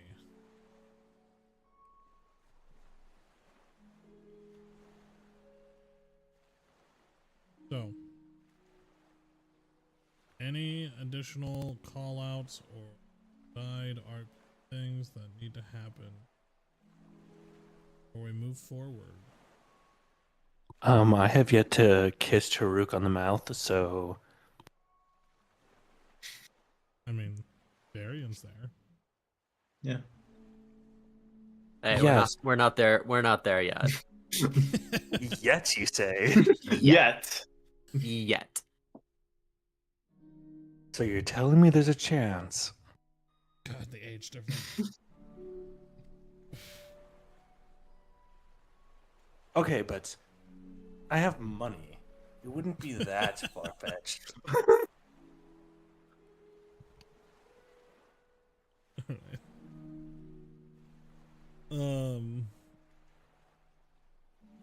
Eventually, Sarah gets done making her dinner. A veritable feast of jerkies, prepared fish, bread, cheeses. Pretty hearty meal. That Farhook is able to take down to Darien and Desmond in the lower hold.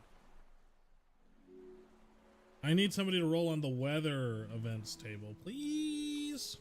I'm in the brig, so I call dibs. All right. Yep, I'm cursed, so I'm not. I no longer can do that. It's okay. It's okay, Darian. You can roll on the close quarters here in a minute. Heck yeah! Oh, what are they going down? Unfavorable. Unfavorable.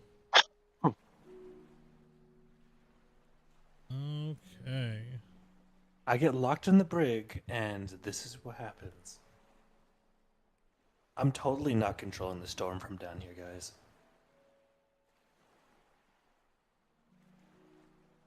So this is how he sinks to the bottom of the ocean.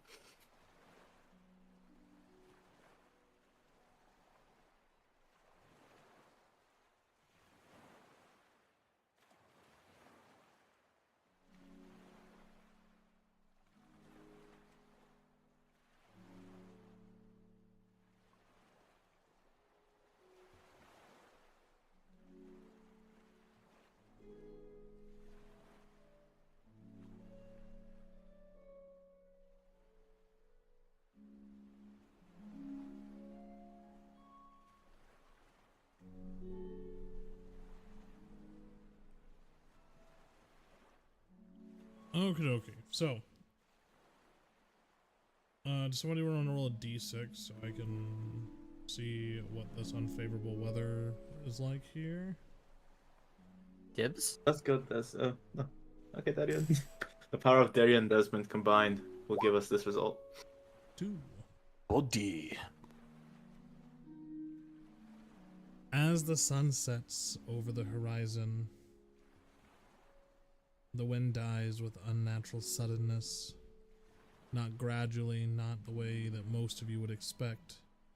One moment the sails are full and snapping with purpose, and the next, hanging slack and heavy, swaying like shrouds in a dead calm.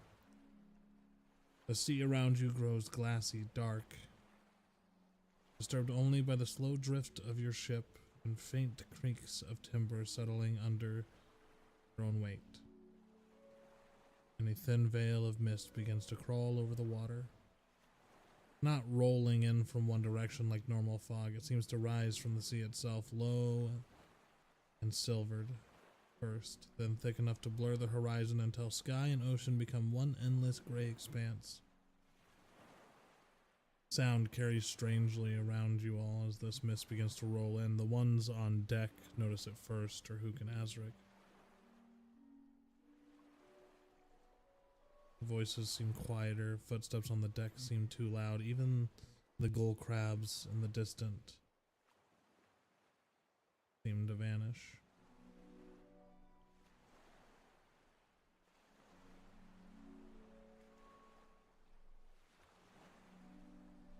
Azric, I need you to make a sailing check, and Tarhuk's the only other one on deck, so if he has anything that he can do to aid you in this, then you can roll with advantage.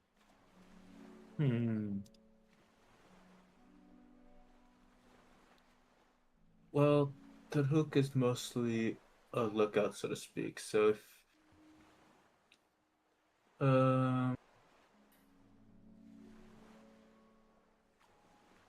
like what would Azric need in this case? Let's see. So what does Tarhuk and Azric like? Basically, like everything is like calm but not right, or is it more like everything. The sea has gone calm, so has the wind, Mhm. and then you guys have just been Mhm. overtaken by a dense fog. So visibility is extremely low. You guys are trying to navigate out of the mist fog. And is the fog like covering like the entire like ship per se, or is it like, let's say, fog It at looks like it's covering the entire ocean at this time. Okay, so it's not like you could crouch down. Let me see. Do I have anything for this?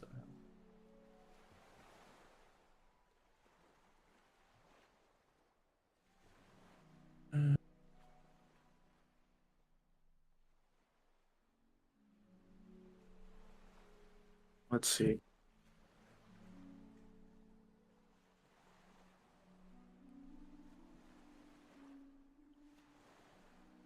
I mean, the hook is gonna try his best to see if he can, um, at least go like up to here as far as he can go and see if he can peek, um, through the mist using, let's see, the spyglass that they have on deck, just to see if they can get a little bit more visibility than what Azure can get, as he's a bit further back. and Took's gonna try and like gesture to see if there are like any rocks or if they're going, the wrong way, so to speak. Because Okay. right now I have nothing. Yeah. Go ahead and roll a perception check with disadvantage. Yep. Let's see. 8.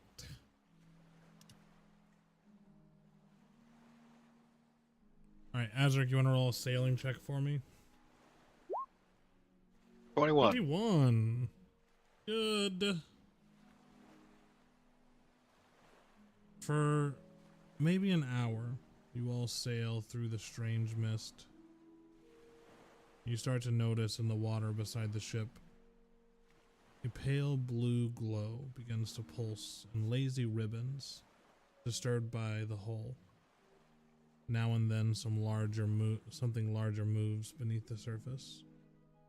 Not close enough to directly threaten you all, only enough to remind you all how deep the sea is. And just as tension begins to settle, soft wind begins to return. Comes as a single breath first, cool and clean, parting the mist in long finger-like routes. Then another, and the fog begins to peel away in strips, revealing moonlight once again, in a sky that seems far too calm for whatever just happened. The sails begin to fill once more, and the ship lurches gently forward. Within minutes, it is as though the sea has decided to pretend as if nothing has happened.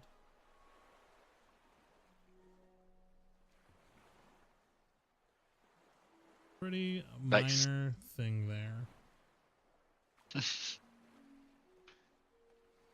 Would have been worse if you didn't make your sailing check.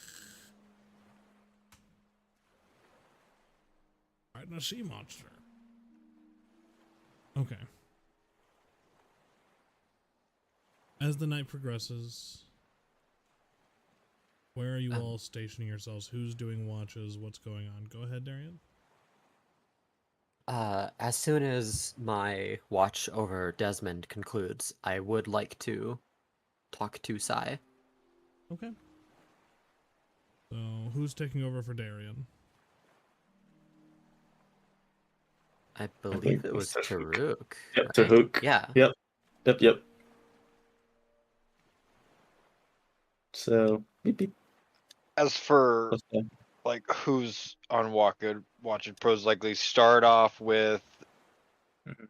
Darian leaving by Terhook, and then me on helm first, switching out with Brannick, and we'd kind of like rotate around in a circle to where we can all get rest, but also all keep watch on Desmond. And I would assume Arena would be asleep for most of the night, but we would try, like, if Sai took watch, the person taking over for her would be sleeping on her couch. 10, 4. I Would figured be- Sarah and I would just be taking turns. I gotta run to the bathroom real fast.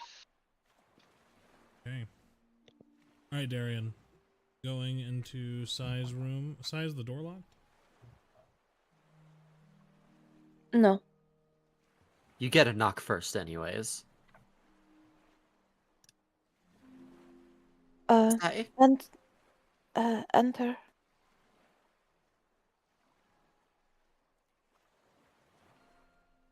I've got something for you. Seems our little stowaway kept his promise. I will present the pendant. Presents the pendant with the bloody furred hand. Is it the correct pendant? It is, yes. Okay, perfect. Got a little bite for my trouble, but Praise the mother, thank you so much. Here, let me take care of that for you. And so I was gonna get out a small first aid kit. I still feel like I deserve it. I'd like to give some sort of peace offering, though, because I'm pretty sure our little stowaway has access to my room. I plan on feeding him regularly so he doesn't have to, forage for himself anymore. Make him a valuable member of the crew, I think. That would be nice, I think. I think so. And it's nice that he understands everything that we're saying. That's comforting to know. Indeed. So, would you like to talk at the table? Yeah, sure. Good. I was just about to sit down for tea anyway. I don't suppose there's enough for two, is there? There is. I had extra just in case.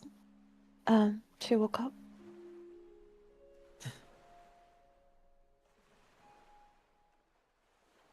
Well, don't mean to be presumptuous. All you guys hear is a very loud screech from the kitchen, and all you hear is a, "I'm going to murder that fucking weasel." See, I think it's best that we start feeding him intentionally. I agreed. Anyways, so as your first mate, but also as your friend, I'm concerned with your feelings. Are you alright? And she's going to be pouring the tea while she listens.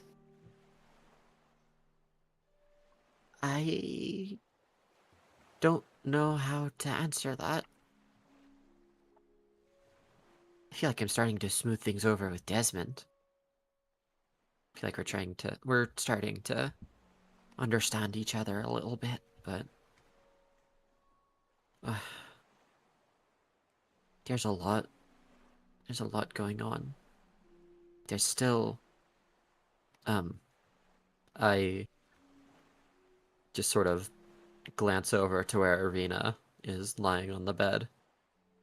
She's shivering. She's asleep. Yeah. It's just very cold.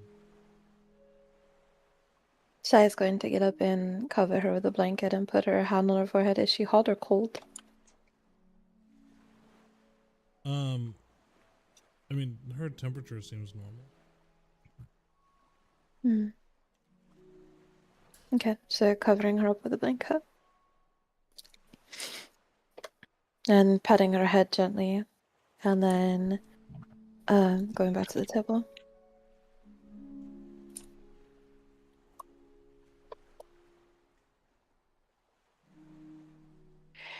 Do you still feel like you're out of place with the crew, Darian? Do you feel like people see you as useless, or is that just a Desmond thing? I don't know. I've always felt a little out of place no matter where I was, to be honest. Even in the circus? Especially there, even. I don't know. Well, I don't know.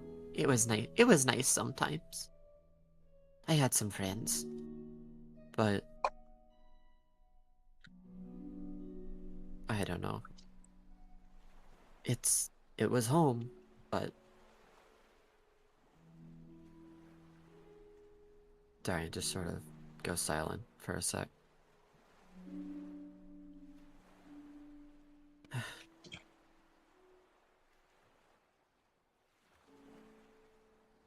Do you ever get homesick? Since the day I left. Do you ever feel homesick, but don't want to go home? Since the day I left. I don't know. I can't remember if I've told you this, but I had a big argument with my closest friend when I left. I don't know. I said I always felt out of place, but I don't know. In that moment, I just felt like I'd be better off somewhere else, where I could reinvent myself. I don't know. I was okay at what I did, but I still felt like I could have done better. Like I've always been a little bit eh, subpar.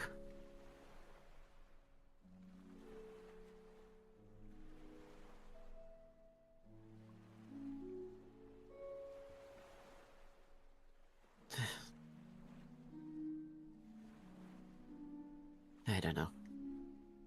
Constant ribbing from Desmond is... Well, it got a little grating. I'm sure, as you can tell. Yeah. But... I know, we talked about it a little bit. And we're starting to find some common ground. But... Still, though. There's been a lot going on with me. There's the whole mirror thing, and now the haunting.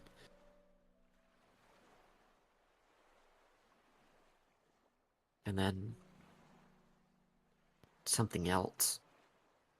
I don't know what it is, but I think I'll have to think on that one for a while.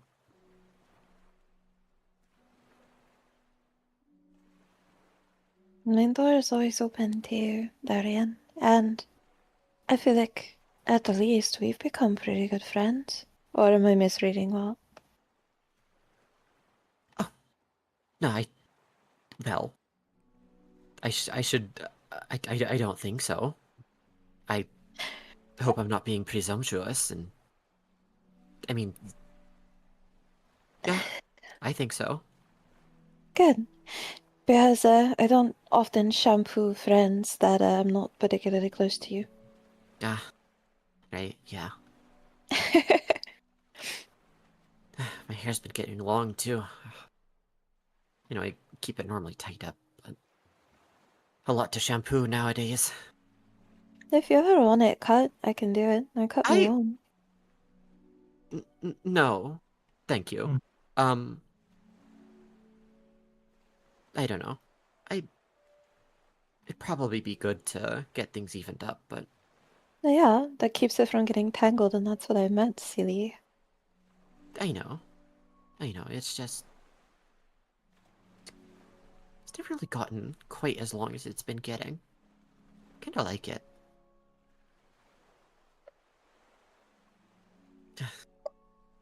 Anyways. I don't know if I've answered your question. I feel like I've been rambling a little bit. Uh, that's alright. I just needed to make sure that the health of the relationships in the crew is up to standard and that everyone is feeling like they have a place here because everyone does have a place and a purpose here. The ship does not move well through the water unless everyone on it is moving well within it. So you are just as important as anybody else on this ship, and I want to make sure that you feel that way in any way that I can. Not just because you're a crewmate, but also because you're a friend. I... Yeah. Yeah. I'm definitely still learning. I'm still... finding my place, I guess. The things I'm As a good at aren't really good on a ship always. You know, but... Aye, but we're pirates, so being good in a fight is probably one of the most important things you can be, and you've proven yourself time and time again in that, friend. I mean, I'm okay in a fight. Well, you're not dead, and you've killed things, so I'd say that you're pretty, at least, what is it? Manageable. I suppose. Took care of those zombies on board Mm-hmm. well enough. Aye, you did. And And you then didn't lose your head. Most people, the first time they see an undead, they're paralyzed in fear. Well, it's a lot easier when you've heard stories. I was always fascinated by stories of undead.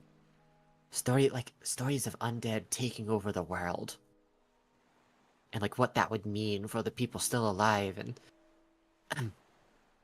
anyway. Saya is going to stiffen when he says that, because the chill just ran down her spine. I don't know. It was a fear turned fascination, I suppose. You don't need to hear about that. Yeah. I don't know.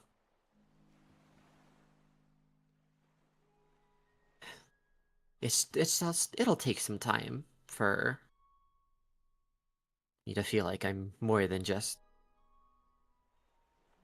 I mean, what Desmond said was true. I am good at I am good at being a distraction. But I can do more than that.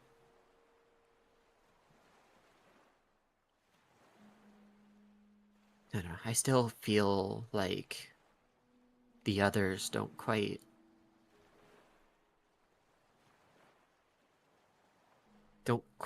put that much faith in my abilities. And honestly, I don't know how much faith I put in my own at this point, but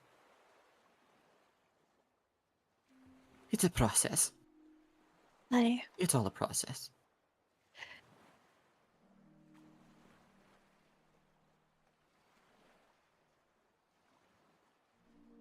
It's like my mother always said, we learn and we grow. And nothing is so bad that it's permanent. Sometimes not even death. As you say this, the temperature in the drops by 10 degrees. Irina's breathing starts to quicken. I need you both to make wisdom saving throws, please. Wisdom, that is not a 16-year-old strength. Oh! That's another curse, my friend. I swear to God. Oh no! Oh, this isn't good. You both take 13 psychic damage. Ouch.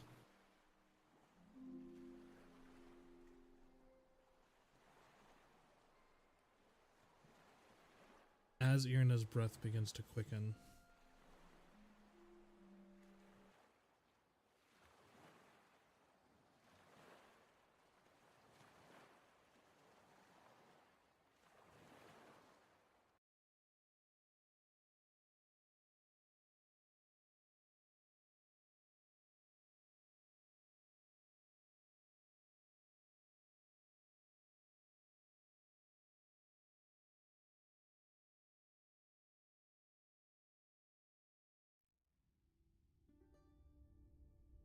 there we go.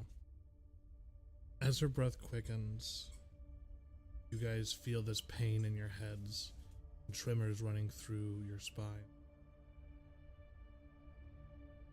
Look towards Irina and you see her fingers clutching at the fabric beneath, tightening. Then she gasps. And as she does, your vision takes you. Eyes snap open, but you're not seeing the room that you were in. It's cold, wet stone, the smell of rain.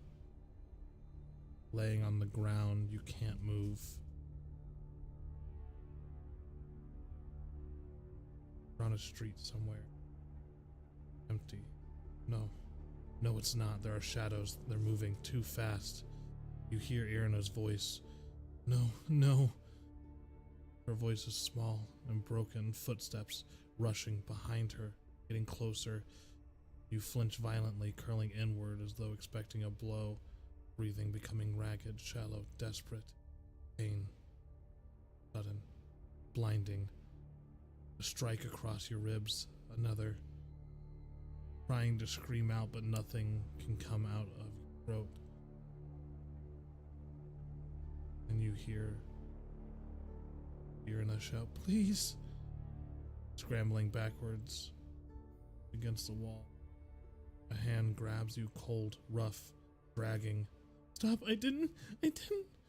Her words fall apart in sobs, tears streaking down her face as she curls in on herself, arms wrapping protectively around her head. World around you all is spinning, vision blurring, everything hurts. And then silence, and you're back in the room, and you see Irina sitting up, crying into herself. And we're gonna take a little break. My dog needs to go outside. So we'll be right back.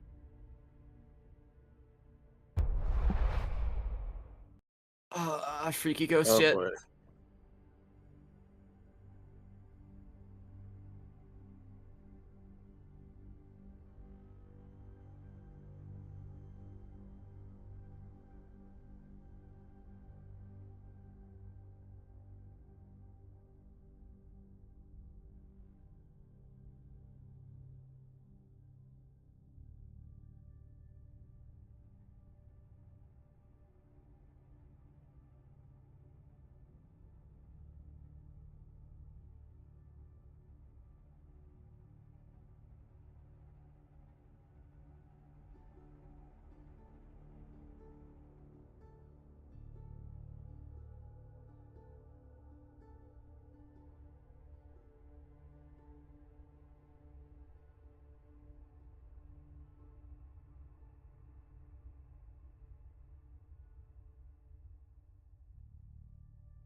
I am.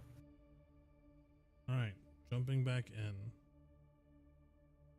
Darian, Sai, you see Eerie. Confused, disoriented, tears falling, hands trembling.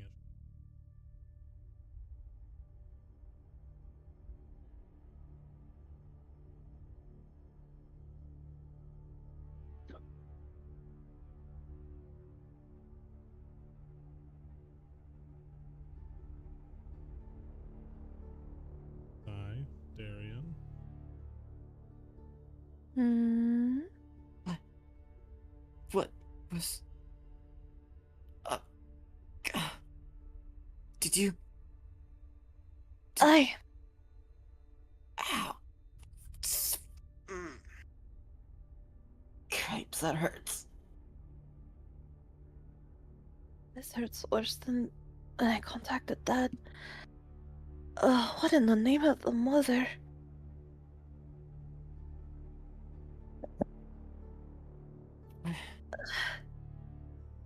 Sai is going to stumble over and check on Irina. Irina? Is whispering, barely audible, going, "It hurt. They're going to kill me. I think they're going to kill me." Irina? She snaps up to look at you in the eyes. Why can't I remember what happened after? I don't know. Sai's going to crawl on the bed and just hug the girl. Her tears.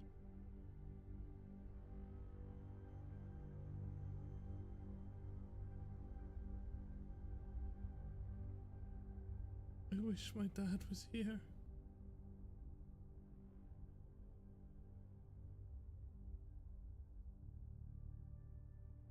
You hugging her don't see this. Darian from over where you are see the red blade-like charm on her bracelet glowing slightly red.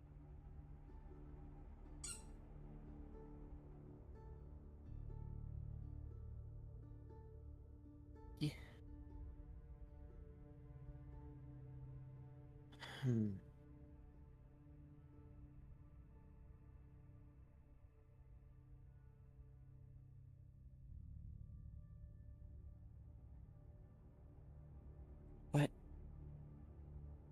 What is that? Also, Darian, it occurs to you, maybe the girl you saw wasn't drowned. Maybe she was drenched from... Hmm. And then you said it was a bracelet Yeah, she has that was glowing? Yeah, so she has a pendant that she wears around her neck that has an inset aether stone, and then she has a bracelet with a little blade charm. Neither of which Sai could remove when she went to... Your bracelet. It's glowing? Irina looks slightly confused and looks down. At this point, Sai, you also notice it. So it is. What does that mean? Hold on, I Darian. think I have detect magic. Yeah, Darian steps or tries to stand up, stumbles a little bit, but steadies himself eventually. Okay. Yeah, I'm fine. Just a bit of a headache, that's all.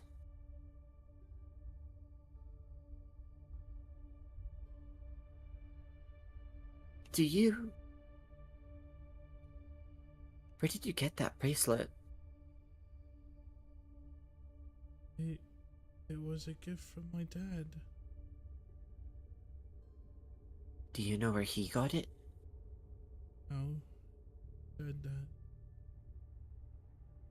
was the only one who could keep it safe for him.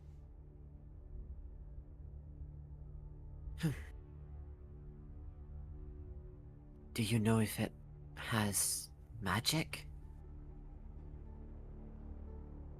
It's never done nothing magical before. Same with Well, my necklace that my dad gave me. Well, the bracelet's glowing now.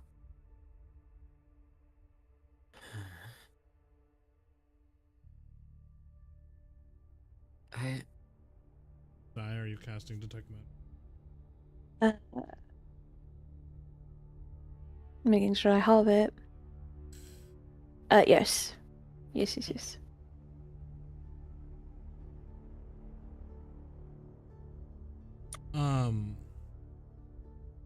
The bracelet and her necklace are both magical. They're giving off aether signals that would align with the bracelet would be transmutation and enchantment magic, and the necklace would be to abjuration and transmutation.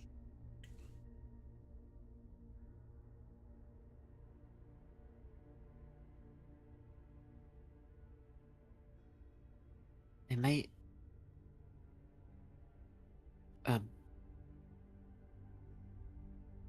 I might be able to learn more, but I need to I'll need to touch the necklace and the bracelet. May I? Why do you need to touch my necklace and my bracelet? I can use magic to learn if they do anything, which, well, clearly your bracelet does something.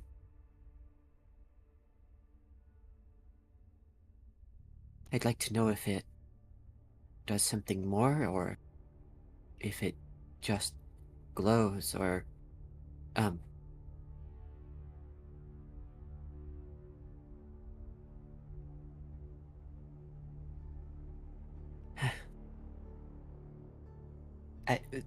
may I?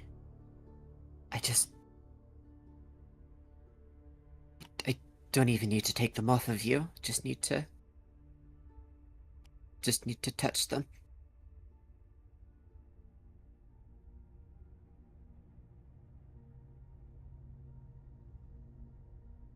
Okay.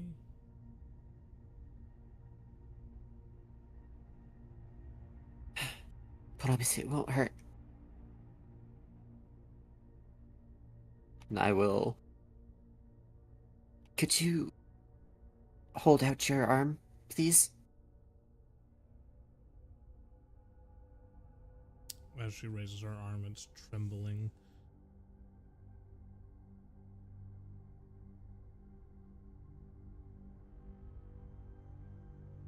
Darian reaches out, is trembling almost just as much, but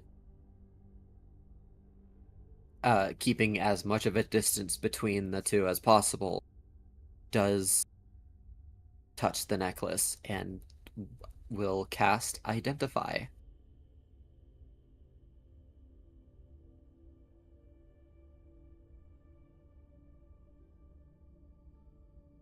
Okay. You're doing the bracelet first? Bracelet first.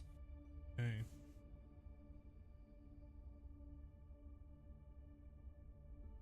Putting your focus on the bracelet the moment your magic touches. Something doesn't feel.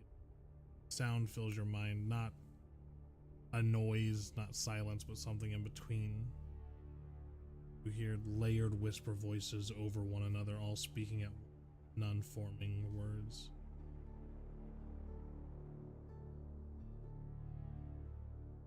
Images flat, fast, fragmented. Blade dark and gleaming. Blood running along its edge. Figures standing still, waiting, listening. Ships, many ships moving in perfect unison across. Then they begin to distort and break apart, reform. Fragments force their way through.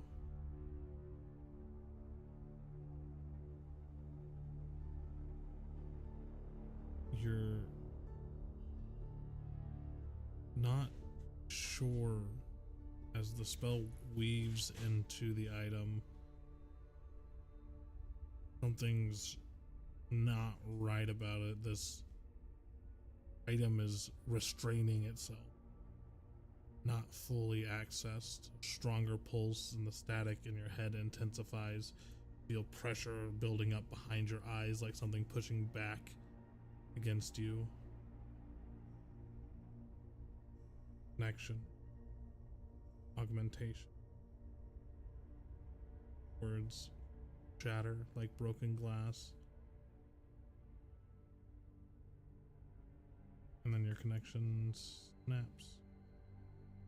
Stagger slightly as the spell completes. The arcane threads recoiling back into you like severed cords of a car. Bracelet rests quietly on Irina's wrist. Nothing had happened. Like a faint, lingering ringing in your ear. The room seems out of focus for a moment.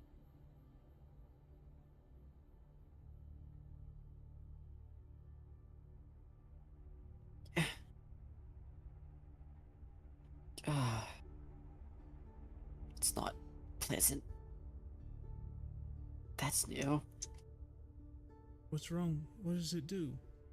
No open, Darian. You said you could tell me what it does.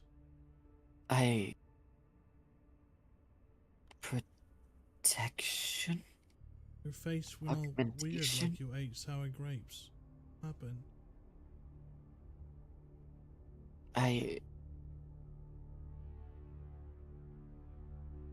Well, normally I talk to something that's magic, but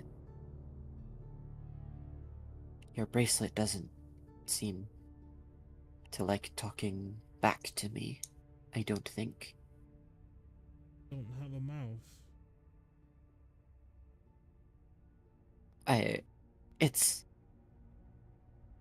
It's not talking with a voice.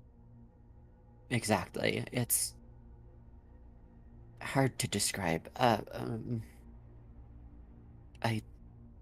don't know. I didn't get much solid except protection and augmentation, which could mean many different things. Do you think this is what's stopping me from being an old lady?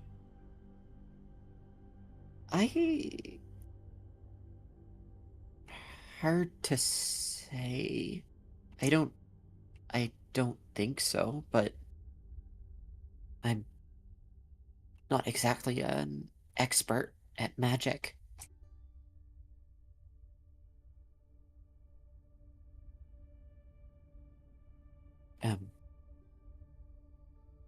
I could try your necklace too, if you'd like.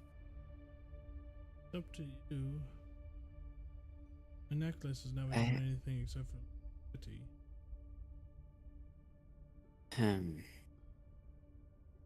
Well, it might be worth checking, just in case. Because, I don't know, what if it does something to protect you? Alright. It might be worth checking, all the same. If... May I? Okay.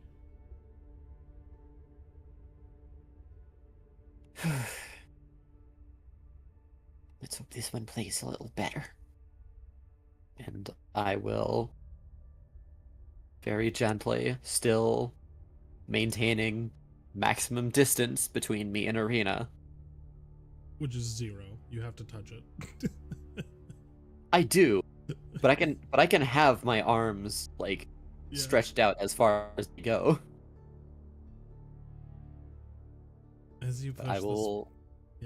as you push the Yes, spell one into more the cast of magic. pendant, the first thing you feel is warmth. Like a hug from a loved one. Steady rhythmic pulse like a heartbeat. Some sort of protective enchantment. It sustains life. There's a faint distortion. Words spoken through water. Something protecting against environmental harm. And then more static. Sharp crackling for a moment floods into your senses again. Pages being torn out of a book mid-sentence and you can't read the rest. Then it ends.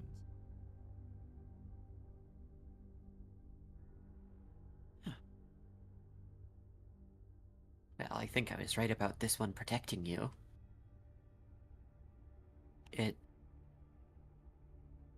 sustains life, protects from the environment, I think. And then but it feels like there's more, but You think it gives me my fly? I wouldn't try it. I don't think so, unfortunately. That's pretty powerful magic that needs to let you do that. But, the necklace should keep you safe, I think. Like, I don't know. Many adventurers wear necklaces or rings or whatnot that will protect them. I wonder if this is perhaps something similar? My dad But then- gave it to me when we left Umbra. Well, that would make sense then. A little bit of protection while you're traveling. But still, there's more to it, but it just sort of,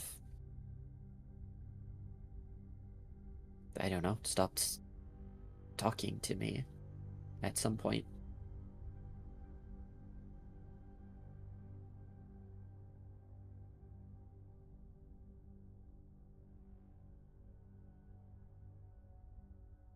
Let's not.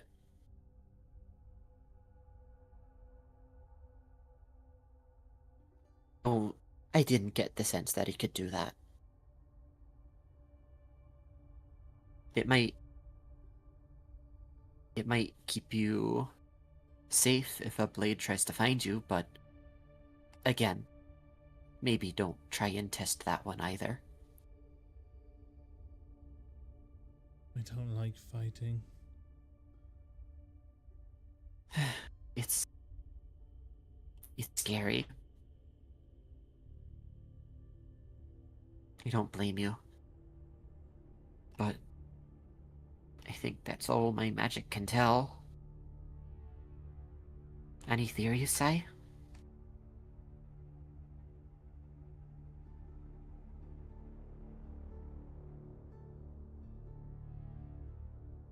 I'll have to think on it. I'm a little out of my depth as far as protection magic goes. I'll have to consult with my familiars. Do you think the captain would know more? He knows a lot about magic. You have a necklace too, Side. Is it like mine? Sai's going to touch her pendant, like, reflexively. Oh, I think so.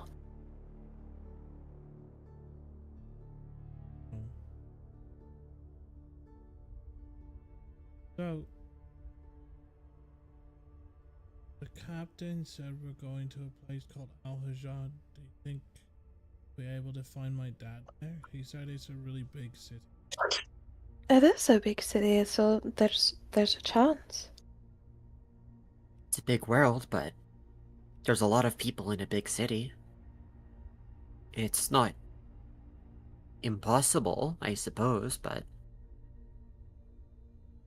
I also don't know if it's likely either. Well, when me and my dad left Umbra, we would run into people he knew all the time. We'd have to have private conversation. When he came back, we'd have to start traveling again. So maybe we'll find him there. It might be worth a look around. At the Maybe very we don't least. find your dad, but we find someone who's seen him.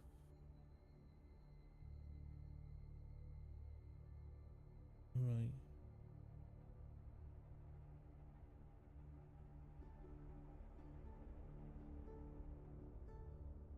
We'll just have to get there and see, I think. I wonder what all we'll find in Al-Hajjad. Maybe cakes? Oh, definitely cakes. Maybe we could see if Sarah can make cakes. Ooh. You think she has the stuff for that? I mean, we have entirely too much flour, and I'm sure we have eggs still. We didn't leave port too long ago, and we didn't get entirely non-perishables, so it's entirely likely we have enough. You know, we have eggs for breakfast, come to think. Hey, that's true.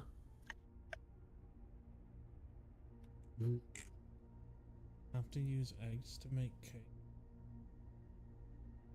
It's what keeps eggs, or it's what keeps the cake fluffy.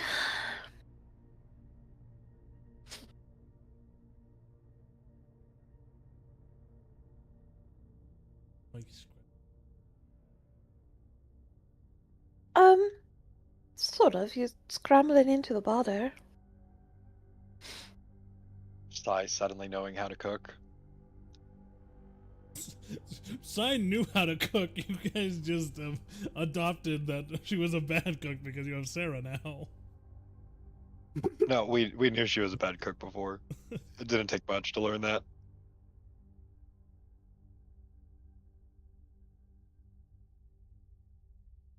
How long until The opposite of her mother. Al-Hajjad? You roll a 12 on her cooking roll, and that means she's spot. I'll have to ask the captain that, but it can't be too much longer, right? Let's see, we were... how many days out when we found this ship? Oh, yeah, when you found the ship. We're about 2 days away. Oh, wait. Shouldn't be but a couple more days. Gods, it'd be good to figure out this. Sorry. Other things on my mind. We can help look for your dad. I'm sure if he's around, he'd be glad to know you're all right.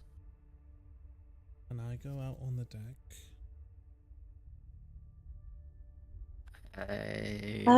The doctor said that you need to rest, so, how about we have some food, because Sarah should be done with dinner soon, and then we can go out on the deck. How does it sound?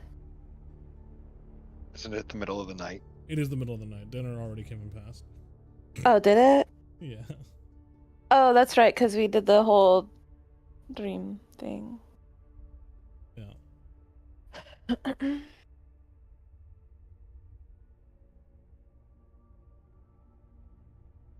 Maybe I can So go out wait. on the deck tomorrow.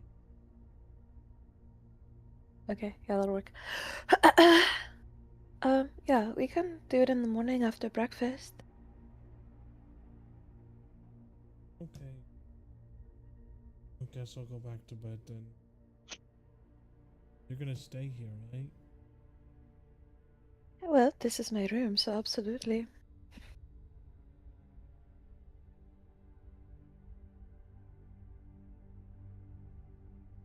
He's back down. Rolls into a beneath the blanket.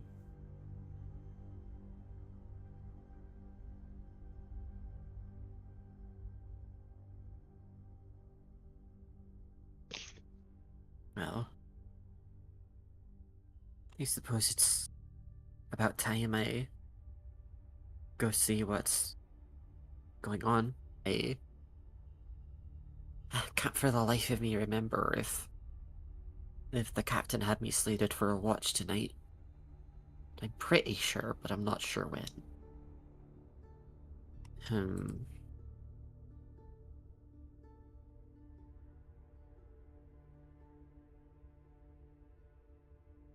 Is there anything you guys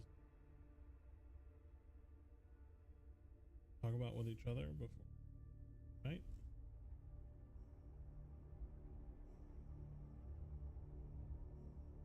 Nope.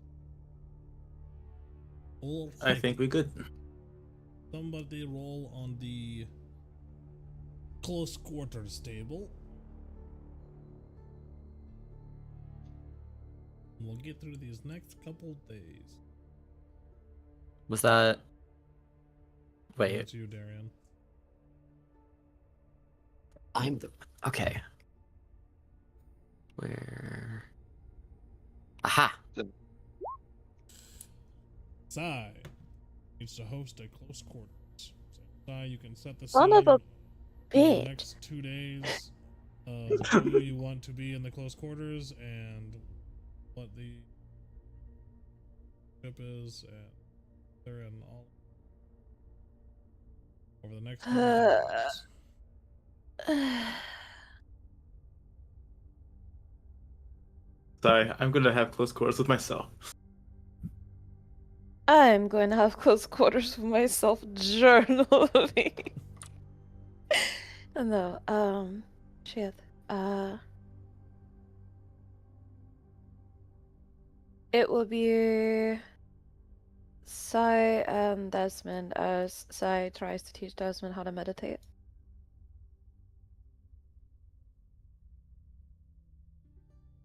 And this, Taruk. yeah, be that to Hook. It'll be quiet, sees, pretty sunny, nice day.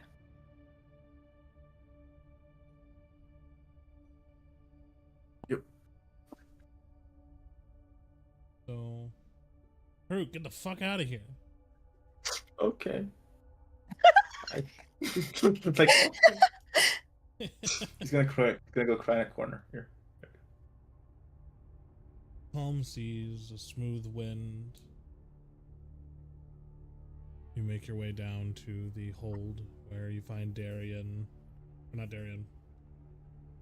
You find Darian has replaced Desmond. Desmond's on the loose! No, you find Desmond Maniac on the loose. reading journals. What are you doing, Desmond? Sai finds you. Oh, hi. I was just about to try and take another nap. Ugh, God, Taruk, if only you'd good at explaining how this worked.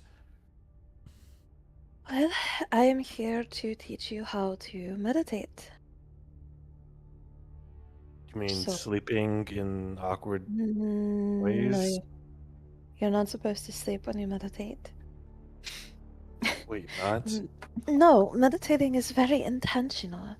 Meditating is something that you're supposed to do and focus yourself and ground yourself in something.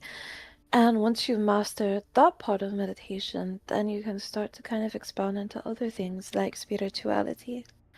But you have to learn how to be quiet in yourself first.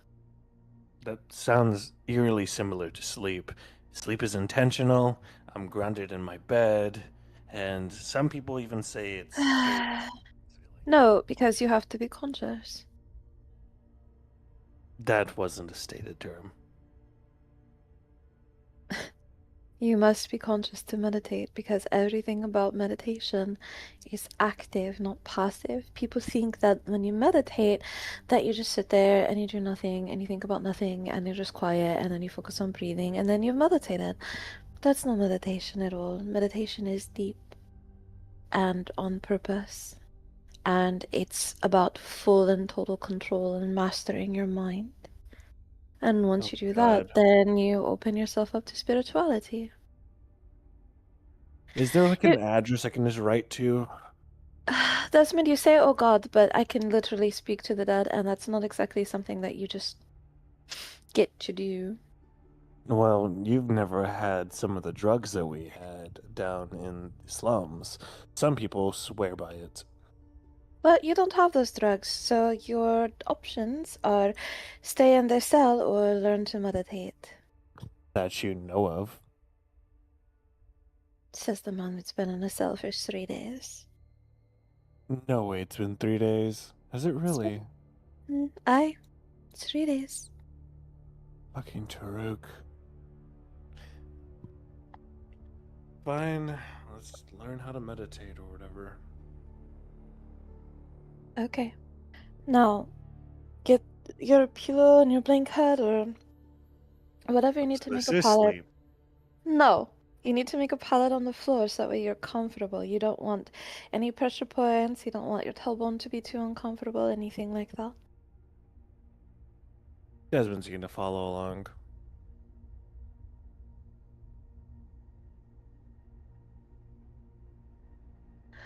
All right. And what now? So Sai's going to make a pallet herself and then sit down. All right. Now get into a comfortable position on the ground. I don't care if it's your legs straight out or crisscross or however you want to do it. Just find a comfortable position. He's going to sit crisscross on the ground. Okay. Sai's going to do the same, and she's going to put her palms flat on her knees. And she's going to say, now make your hands touch something. It can be your legs, it can be the floor, it can be your chest, it doesn't matter. Just a nice, relaxed, comfortable position, but with your palms touching something. Desmond's gonna slide his hands into his jacket to where he keeps his gold at. Okay. Now, I want you to close your eyes. No, it's not sleep. The purpose of closing our eyes is so that way we're closing off a sense. Sight is a sense. And we're going to shut it down. And it's the easiest one to shut down. And it's the first one that, we tend to use. So close your eyes. And I want you to picture your favorite fruit. Okay, and? Continue picturing your favorite fruit. Hold nothing else but that fruit in your mind. Think of nothing else but that fruit.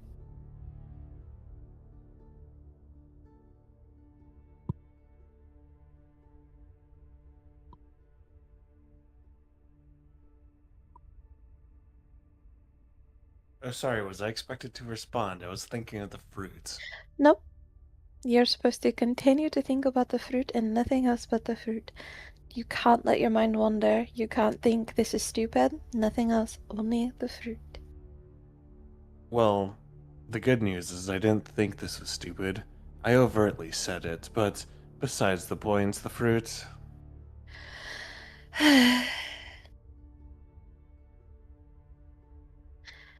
Until you can master your mind and your personality, you're going to have a very hard time connecting with the spirit on a deeper level. Most churchgoers and most people that worship a deity, they do it so surface level that they never really truly immerse themselves. And this is the most direct way to be able to immerse yourself because you have to forget yourself. That's the point of this meditation, is forgetting yourself. but you're so wrapped up in your own personality that you're like, oh, this is stupid because, you can't transcend your own ego. And that's what it means to be deeply spiritual. It's transcending your own ego.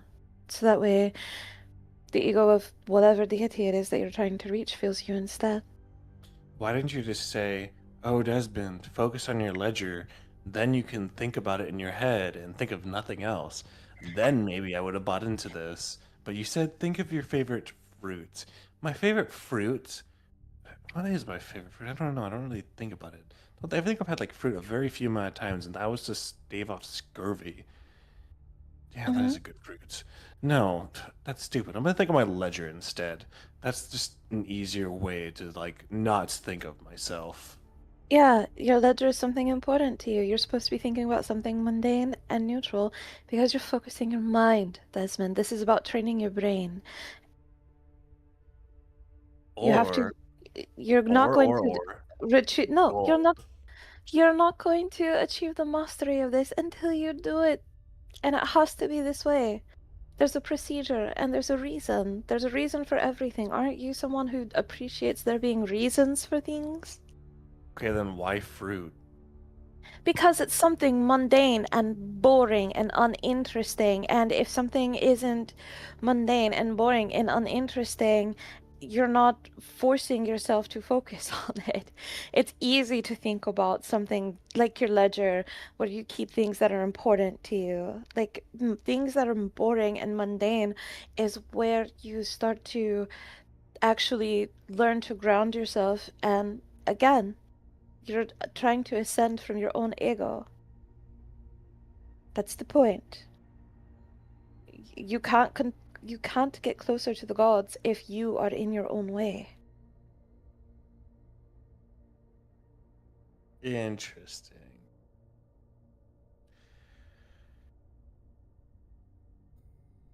Fruit. Fruit.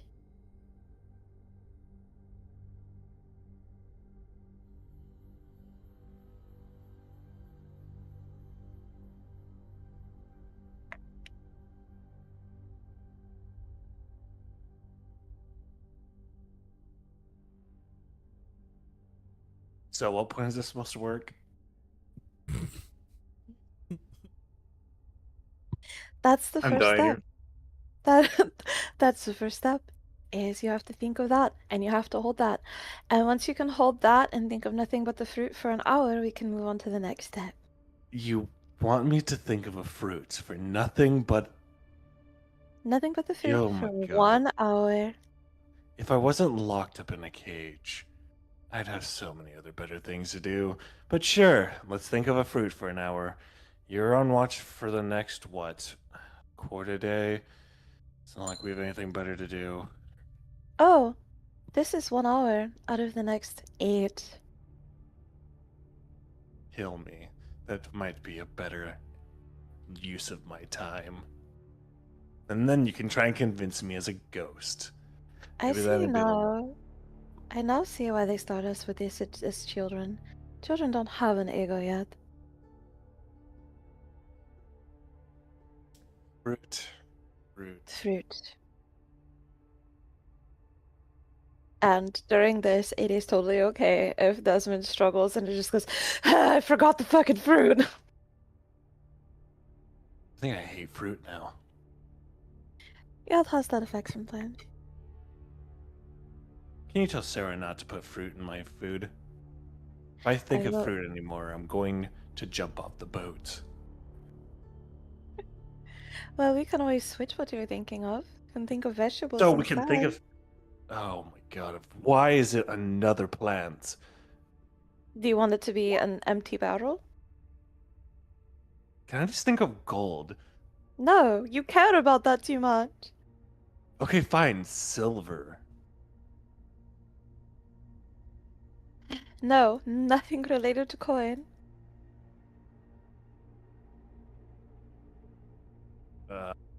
Syringes. No, too important to you. Okay, if the drugs were one time, it's not that important. Yeah, Besides it's the plants- important to your trade.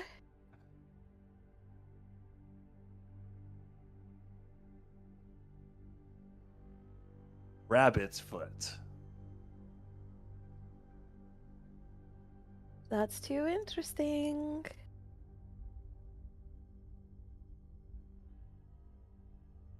A severed pinky. Too interesting.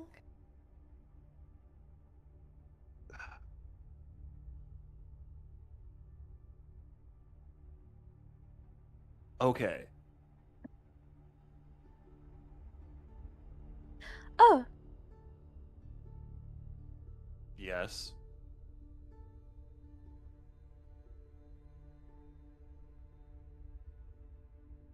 You're just gonna cry out "oh" and not answer oh, me. sorry. I'm looking through my notes for the stoat's name. It's Zyla. Oh, hi, Zyla. It, sitting on the stool, looks down at the bottle of liquor, knocks it over, and then runs into this partitioned area full of food. Sweet friend you have there. He's pretty cute. Okay, what about teeth? No. Teeth are uninteresting. And then Desmond's gonna pull out a bag of teeth. Like, look at this. Desmond. Yes. No, those are too interesting. They're really not, though. That's why I carry them around. People never. All right, back to the fruit. Oh God, what is up with you and this fruit? Boring, uninteresting. Zyla, I'm going to start feeding you in my room from now on. Please don't eat the rations. You see Zyla pop up from a crate with a mouthful of food. Zyla, for all of our sakes, please don't eat the rations. I don't need Sarah murderously angry at you. Yeah, I heard her scream from last night all the way down here. Yeah, that's why I'm trying to tell Zyla that I will feed him in my room instead. We don't Yep. need an angry Sarah on the warpath. That woman seems impossible and unstoppable. There's a bit of rustling, and then Zyla comes out backwards, dragging a fish. What was that? What about fish? Can I think of fish instead? Sure. So fish is fine. Fish is boring and mundane, and I guess if you never want to eat it again, you can totally focus on a fish. And how is a severed pinky not uninteresting? I see those every day. Yeah, you see this every day, but I'm pretty sure there's a lot more interesting. You know, the whole doctor thing, the whole It's really not, though. It's just a fighting severed people. pinky. Are you going to pull out a bag of pinky bones? No, that's why they're uninteresting. Everyone has a pinky. Yeah, okay. Fish. Fish or fruit, pick your poison. Sit, meditate. Okay, I'm just starting to think you only like things that start with the letter F. I said vegetable. Fine, we'll go back to the fruit since I don't feel like eating fish. Alright. Sit. Let us continue. I will set this hourglass for 1 hour. Stupid fucking fruit. Does Desmond make it through the hour? Takes a couple If I hours, make- but yeah. I was gonna say, let me see if I roll high enough for that shit. I need a wisdom saving throw or something here. Sure, make a wisdom saving throw. It's the wisdom at.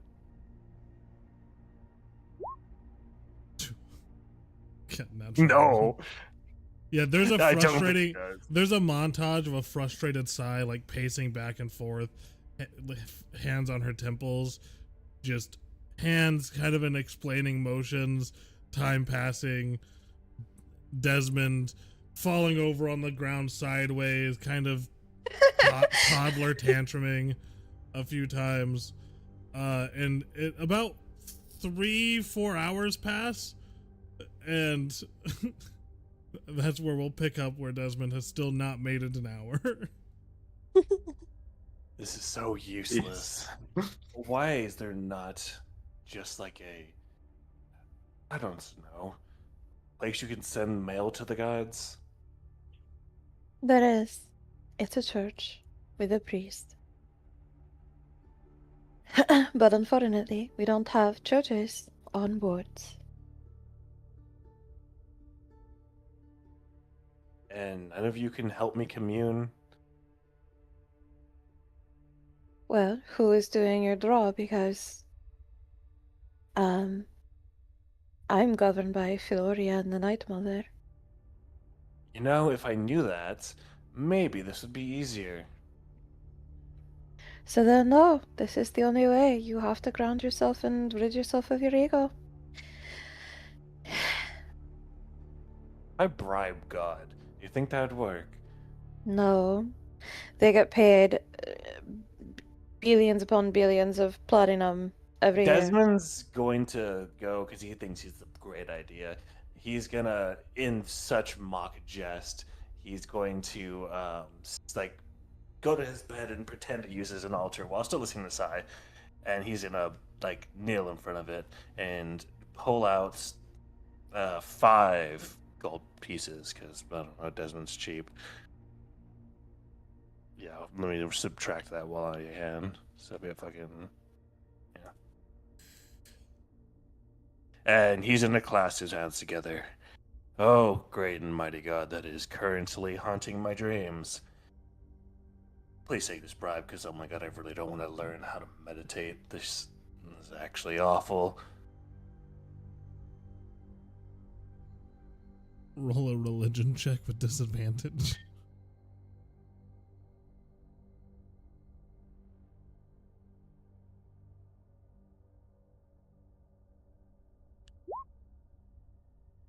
$11, not bad.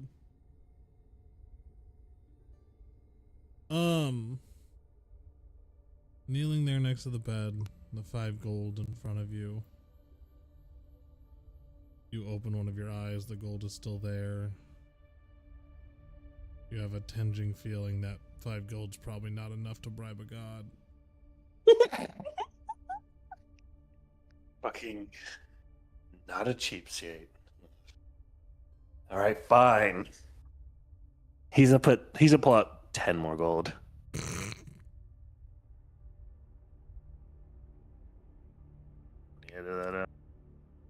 It's 15 gold now. How about now, God? Oh. If this works, I'm going to be sick.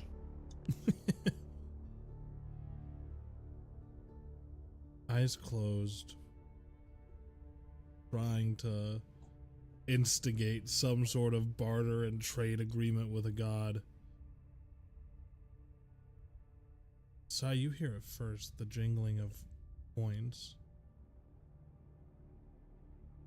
And then immediately, Desmond, you hear it. You open your eyes. You see a stoat currently chewing on a gold coin. Oh, that's the god. Oh, Sila. You should take all of that gold and run. Trying to commune with a god, and the stoat is trying to steal my gold. If that's not a sign. Well, little stoats, do you think I didn't offer enough? The stoat looks at you. It kind of cocks its head to the side with a gold coin in its mouth. And darts. How much gold do you have? Huh? Sorry, I was mid conversation. What do you take? He took a gold coin. Note to self. Tell Sarah where the little rat is staying, and hopefully I can find a gold piece back. You know, you can just ask him to bring it back. Yeah, but that's less funny. I But think I don't know. Sila might be useful. I got this weird feeling that I just wasn't paying enough gold, and that I could possibly just bribe my way into this.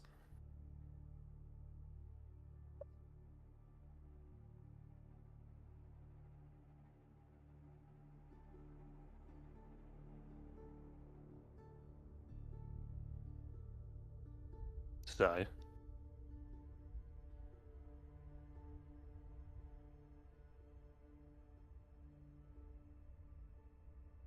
Was that me? Was what you? No. No, that's yeah. She disappeared. She That was vanished.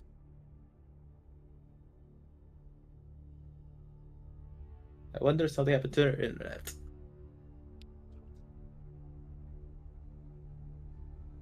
Well, as Luca would say, that's unfortunate. That do be unfortunate. Very unfortunate.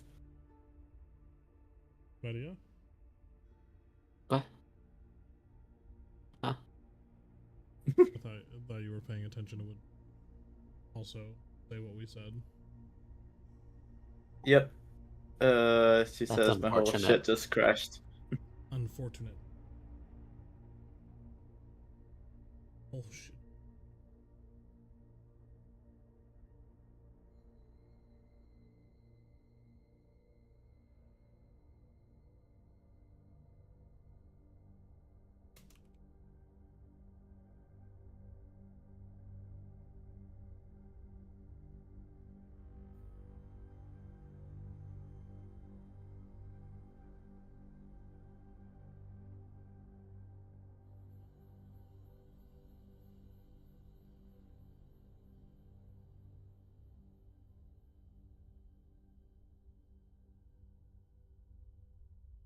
Okay. So Guidance. a bit exasperated. Sai will intend on continuing this training at a later time. Go back in her room to sit with Irina. And Desmond finds himself alone in the hold. Gold scattered across his bed.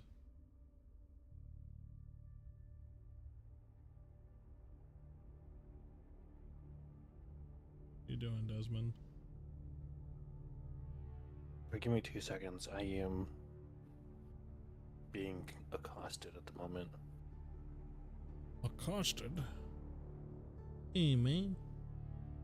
Why you accosting me, man?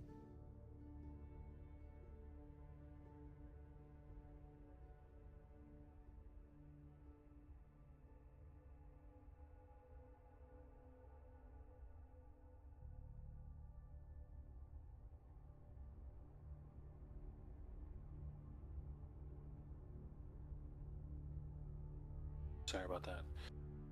What's going on? You are now alone in the hold. Gentle rocking of the boat, creaking of timbers.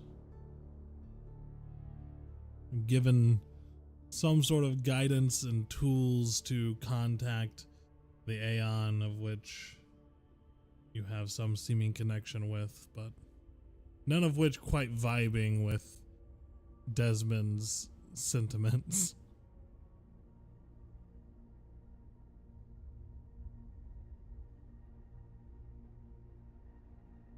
Didn't think it'd take this long. Stupid communion with the gods. He's gonna take a seat now and kind of just realize that for the first time in days he's alone. And he's gonna take his ledger out and just put it on his lap, hands on it, surrounded by gold, and think in on himself. Just take the last few days in. And once he's done that, he's going to go the direct opposite route of what she said, and he's going to think of the things he likes. He's going to think of gold and the ledger and just try to not make it about himself, though. To really follow the mundane, but still think of the things he likes. Because if it's hard to sit there and think of just fish, he knows he can sit there and just think of gold as of daydreaming, but trying his best to follow the practices of meditation that Sai was teaching him. Okay. Go ahead and roll a religion check for me.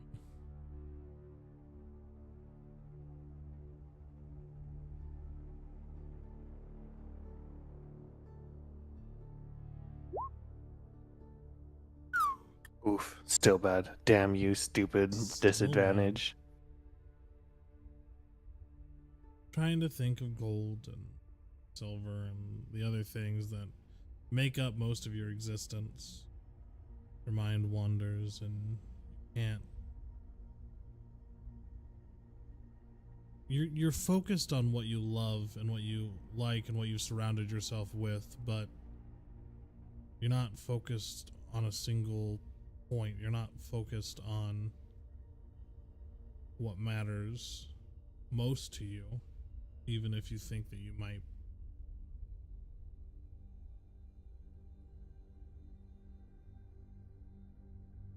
And you're drawing no connection. Mind wandering from point to point.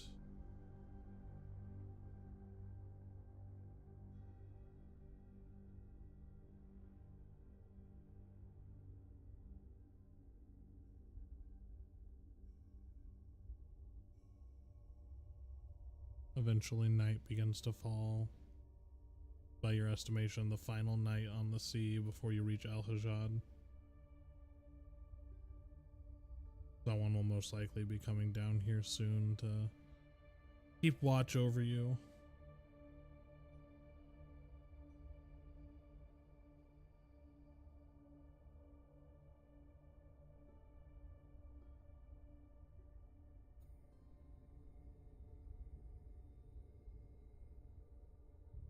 Trying anything else, Desmond?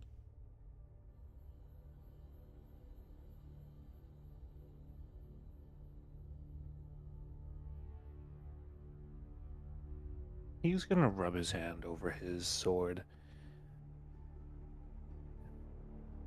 thinking back on when he got it, trying to think of the people that he did take that from, remembering what they were like. Then he'd remember the box where he got the cloak that he's currently wearing. She said the mundane. Does it have to be a physical existence?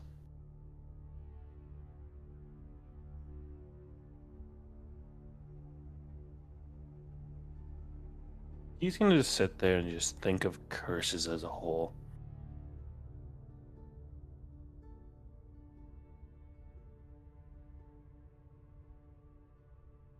Trying not to think about anything else.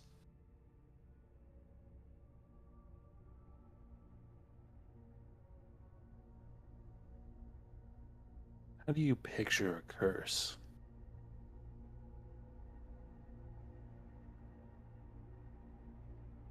He sees it as like a black cloud inside of him. Almost as if it's just a haze around his body. Almost as if you can feel some sort of negative pressure around him.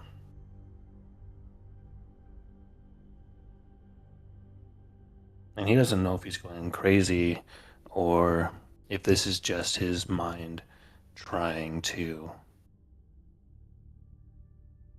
make sense of something that he can't physically see. And he's almost sure of it. He breathes in and out. He's trying to see if he can feel what curse is doing to him. If he can feel the sensation at his mind. If he can stop distracting himself and really just take in the drain that his mind had been put under, the temptation put before it. What has it been doing to him?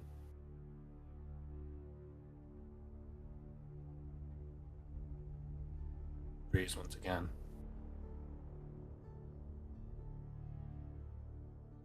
What do you look like, Curse?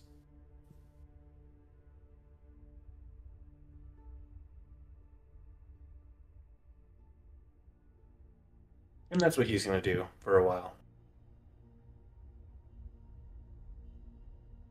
Do you have any experiences that could help you? I don't think so, Okay. but I do have guidance. Oh, okay. Are you guidancing yourself? Yeah, I'm going to guidance myself. Okay, cool. Go ahead and roll another religion check with your added d4 from guidance.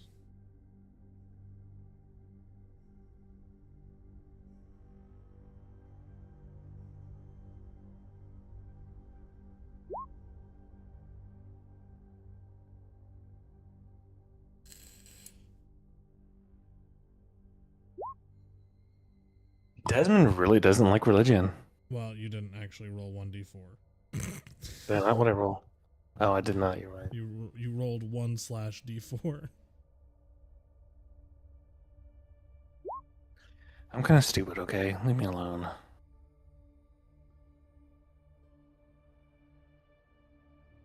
Desmond tries to visualize what a curse is to him, what could be afflicting his mind through these tools that he's picked up along the way. This amorphous thing that has infected his body, his soul, the connection to this blade and this coat. The things he would go through, the things he would put himself and others through to make sure that he never loses them.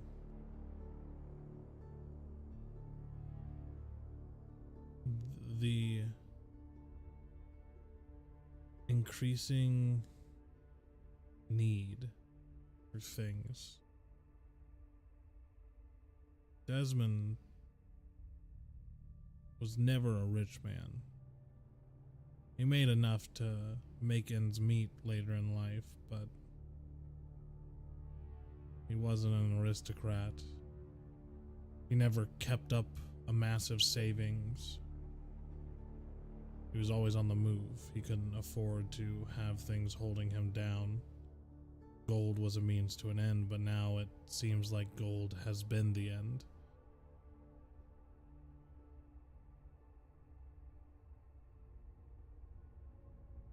The rocking of the boat kind of soothes you, something you're not familiar with. And consciousness begins to drift. But Desmond doesn't fall asleep so much as slip sideways, world peeling apart like damp parchment. Your eyes flickering. Now kneeling in a chamber, gold, your 14 gold still around you. This chamber is not like the one you just closed your eyes in. You don't know if it's been a minute, an hour, day.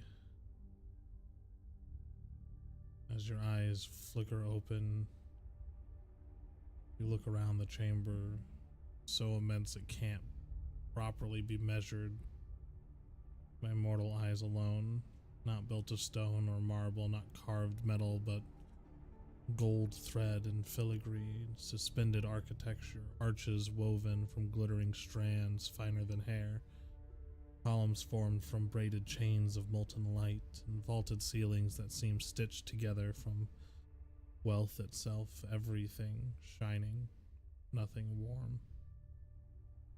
The far end of the chamber stretches a vast counting table, impossibly long, its surface polished so smooth that it reflects not Desmond's body, but flashes of things he has wanted: coin, respect, safety, answers, control, and gold is everywhere. not neatly kept, not tastefully arranged. It fills the chamber in obscene abundance. Coins spilling from broken ledgers and overturned scales. Towers of wealth lean against one another in unstable stacks. Goblets lie half buried in dunes of coin. Chains, rings, idols, censers, ingots, and jewel-studded reliquaries vanish beneath slow-moving floods of gold that seem to have cascaded through the room long ago and then simply never stopped settling. In some corners, the gold has piled so high it has begun to collapse under its own weight, flowing down in soft metallic avalanches. And at the head of the counting table sits a feminine figure. Not framed by the wealth framed by her. She rests one hand beside an open book, the other idly turning a coin across her knuckles, glints and vanishes and reappears as though it may or may not exist. And after a moment, she is writing in this book and then looks up towards you with calm interest, like a judge hearing a case. Doesn't seem to greet you immediately, letting the silence appraise you. What are you doing, Desmond?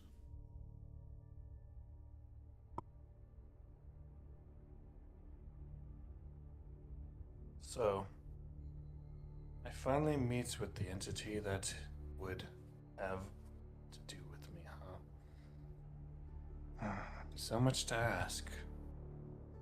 The most pressing one is, how much is the minimum to actually meet with you, O goddess, that I don't know the name of?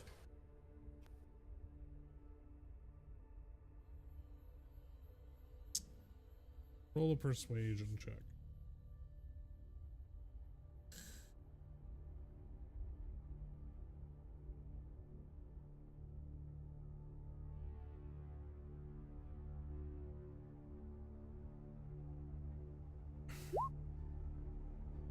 Dude, what is up with my rolls tonight? I don't know.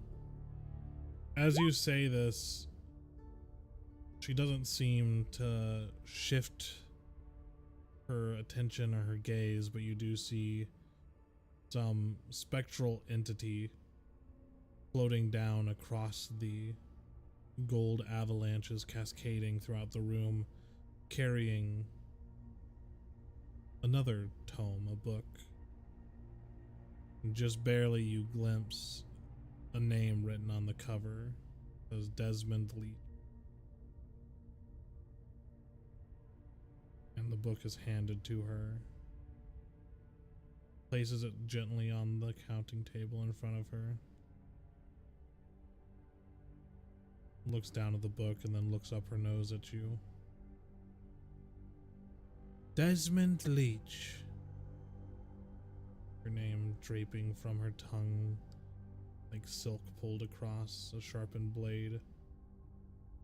She glances down at the book before her and then back to you.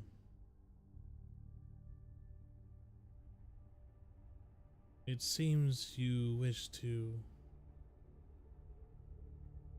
persuade my favor with a measly, and she opens the book, 14 gold coins.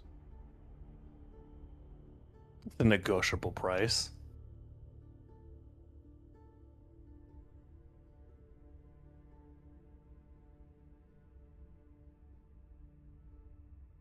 And the price would not be enough to normally cause me to lift even a finger, but it seems as though you have found yourself in exceedingly, well, consequential circumstances.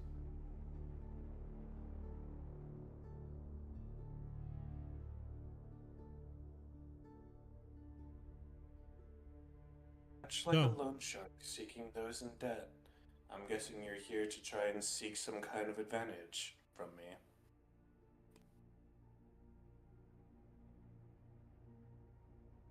To think that I would need to seek some sort of advantageous situation with a mere mortal such as yourself is inane.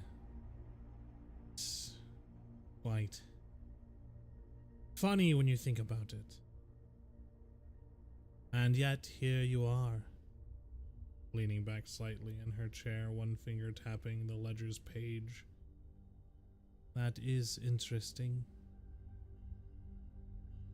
So, tell me, Dr. Leech, have you come to plead for relief from that which so holds your mind? Or have you finally come to bargain properly?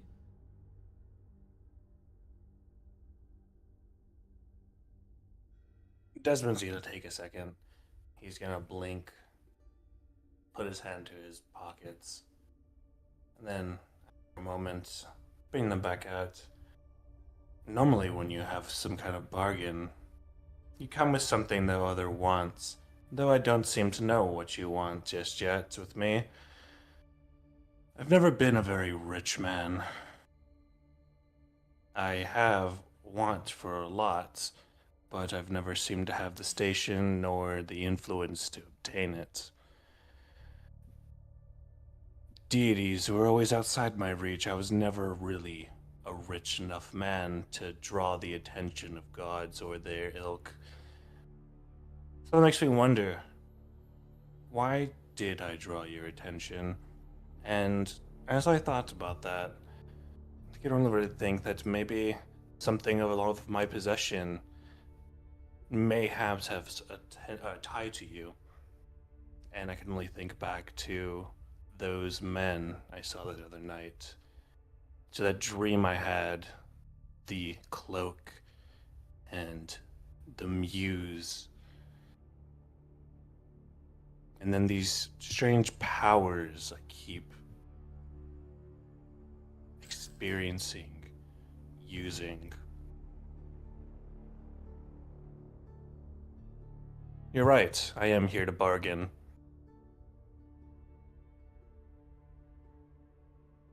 I want to know what you can do for me to get these curses off of me, or at least help me alleviate them, and see what your terms are.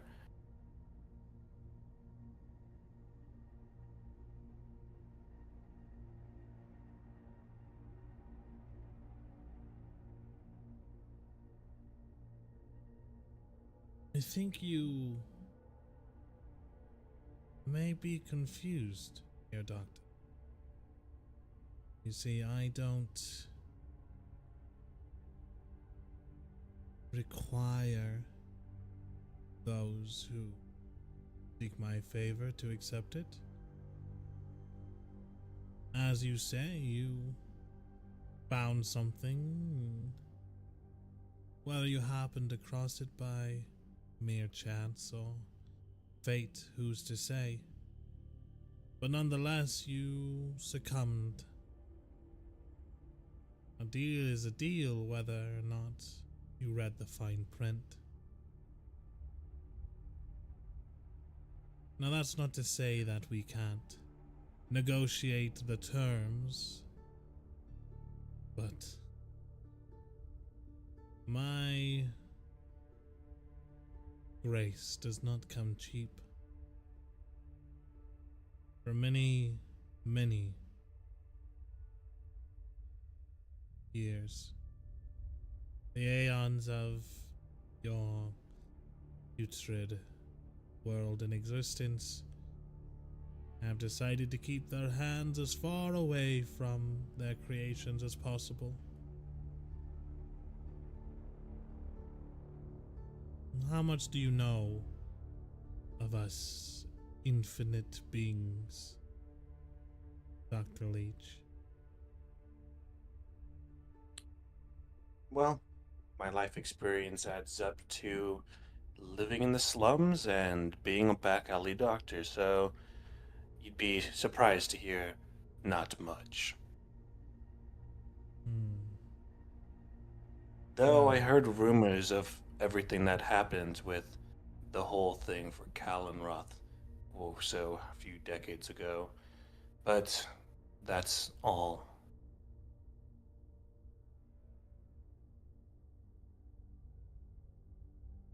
There were 4 aeons that crafted and created all of you. And though one was shunned by the other 3, wars, famine, death, all followed this act of betrayal. Just because they didn't like his side. He brought to you, mortals, what you crave most. Lust, greed, gluttony. He allowed you to feel your basest emotions, wrath and pride. Yet he was shunned for it. And so, now we lesser aeons fill the voids that were left behind. And quite too often we find ourselves in predicaments of power struggles between you mortals.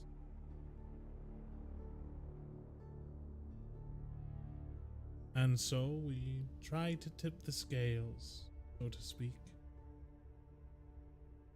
It's not all that complicated, for your lifespan is but a blink of an eye to us. 1,000 years could pass, and merely a breath has left my form.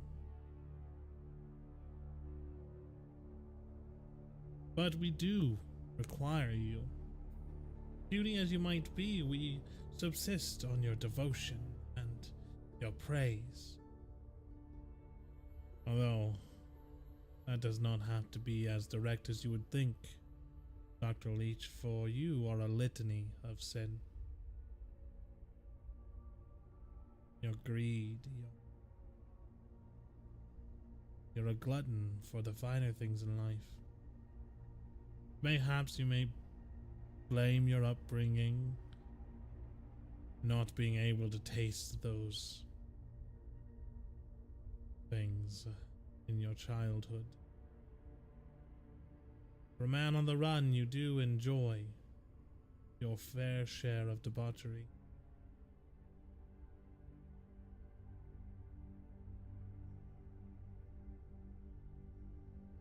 So let me ask you this.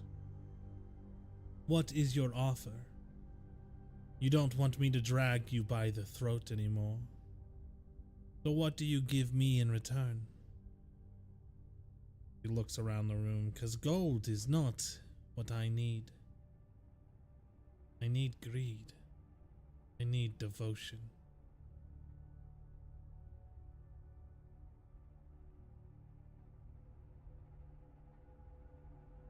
Desmond's gonna take a second.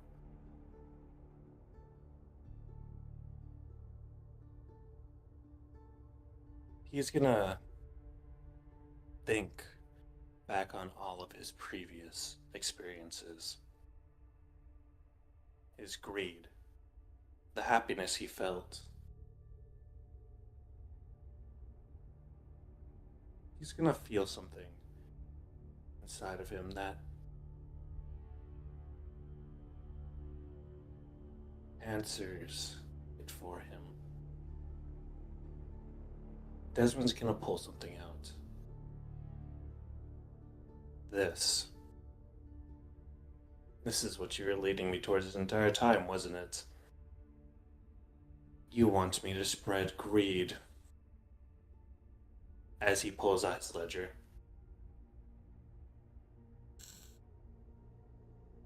I have not been a kind man. Wherever I go, I try to make others know that their debt to me needs to be paid. I always make them try to strive to get the money to pay me back because their lives literally hung in the balance. This has been who I am as a person almost my entire life. Am I wrong in this assertion that this is what you would seek of me the most?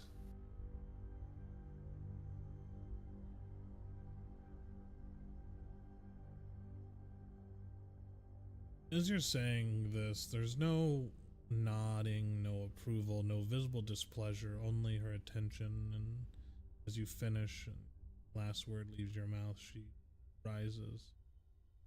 A soft sound. The entire room seems to shift. Coins moving in distant heat, golden threads tightening overhead. Somewhere deep in the chamber, a mound of wealth collapses with a metallic sigh. Begins to walk the length of the counting table, fingertips trailing lightly along the edge.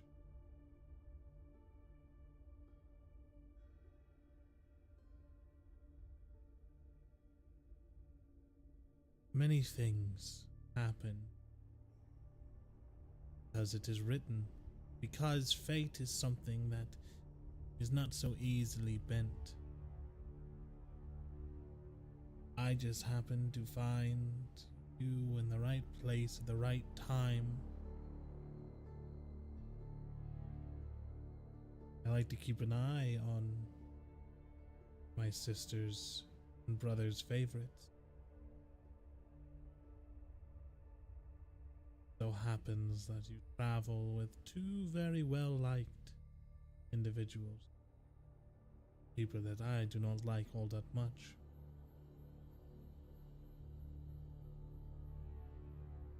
But if what you're offering is to be my pious bookkeeper, then mayhaps we can still strike a bargain that doesn't involve me using you only as a tool for oversight. I don't want to hurt those people. If that's what you want from me, I'd sooner jump off my boat and end it all. Nobody's asking you to give harm to them. I would nary be so mundane in my action. If I wished to have you or them stop living, I would go about this very differently. I prefer to meddle, where they go and spread the piety of aeons so brazen to think that they are the end-all be-all of mortals' favor, laughable at best. Doesn't matter how much devotion you mortals have to give. When it comes down to it, you live in a, how do I put this gently, cesspit of sin and debauchery.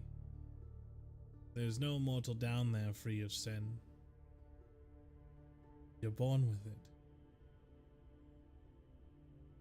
I just like to enjoy my time watching what you all do. My siblings have begun building temples and armies and occultic followings. I prefer the methods of whispering on the wind, bringing you mortals into my grasp and making deals, enriching your lives, to see everything fall apart eventually.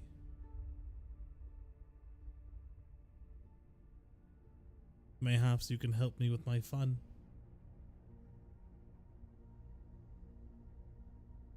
So, if I'm understanding this correctly, you can help me out with my little curse problem.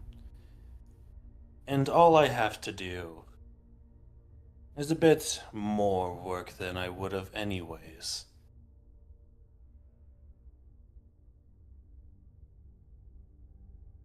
There's one among you collecting debts for another already. What's one more? Don't claim to be a good man. Oh, I'm sorry, my dear doctor. I don't associate with good men.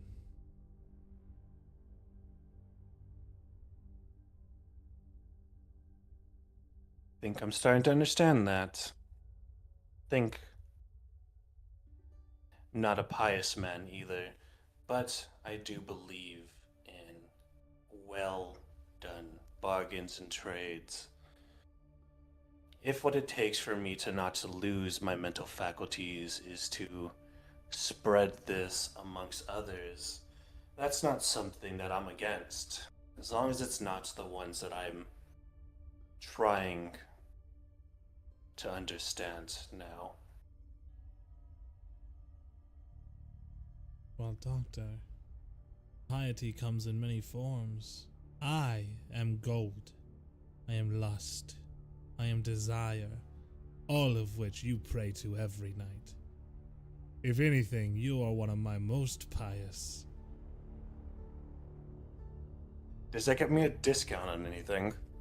Absolutely not. So, I have to try. you have come here. She steps down from the dais at the end of the counting table, now nearer to you. Not close enough to touch, but close enough that you can feel the pressure of her attention, like hand wrapping around your neck.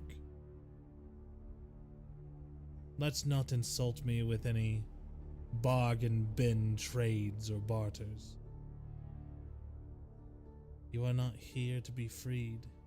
If you were, that would have been the first thing that you asked of me. You're here because the initial form of coercion in which you are trapped has become a burden not only on you, but the people around you, who you seem to care for more and more each day. You're here because you wish to choose which chains bind you.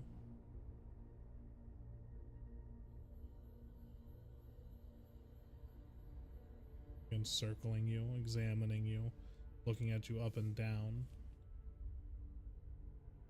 Good. That is the first intelligent thing I've seen you do so far.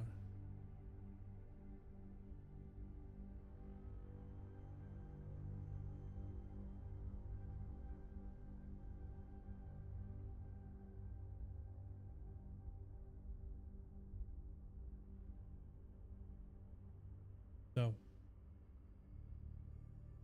we have a deal then. You will be my most pious of bookkeepers. I don't need you associating with my brother's activities, though. If you can help it. We have a little bet going on who can do the most damage to this puny little rock. And currently, they seem to have a leg up on me. I guess deals with sailors in the middle of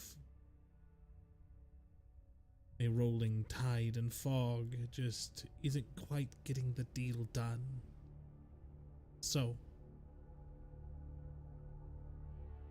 what do you say? You care to make a deal with...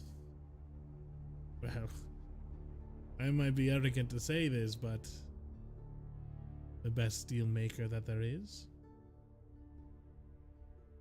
If you can get rid of these cursed items and, I don't know, maybe change the form of the weapon, I think we can have a deal. Because I'm getting a bit tired of trying to swing this heavy sword around. And it's not like I have much other choice, and this seems about as fair as a deal as I'm going to get. You have plenty of choice in this matter, dear doctor. If what Yes, you're jump asking up. for is subtler tools, asking to surrender the instruments that you've been granted because you despise what they're making you, or is it because you believe you've become clever enough to wield something finer?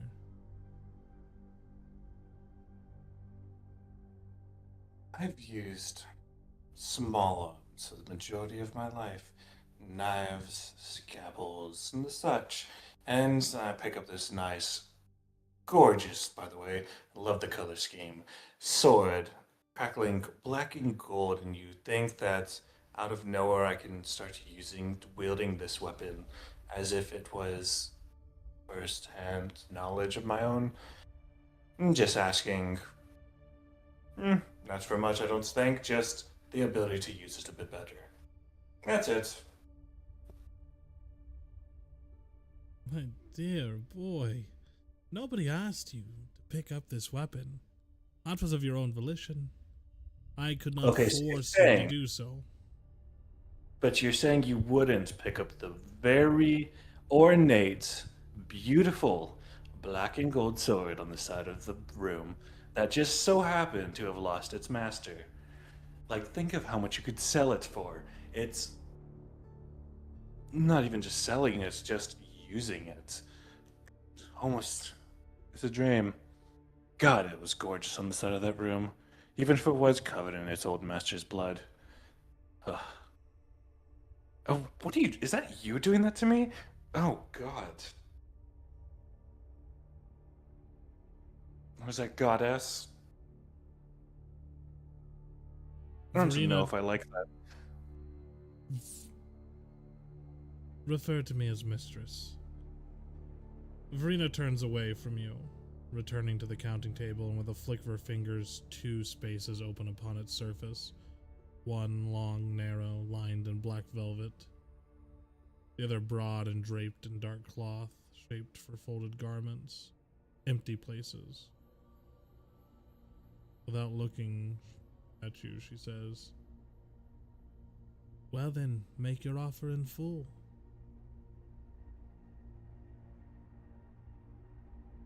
At this point, the chamber feels less like a throne room and more like a courtroom. Not one of laws and order, but one of valuation. Gold thread filigree lowers from above, and delicate geometric veils partitioning the vast chamber into lattice works of light that frame the space around you like the bars of an elegant cage.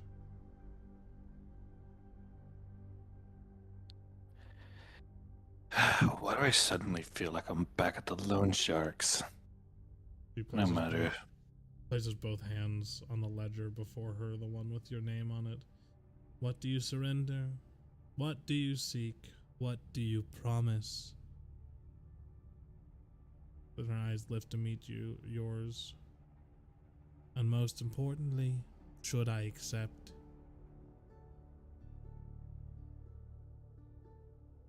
Desmond at this point is gonna walk up.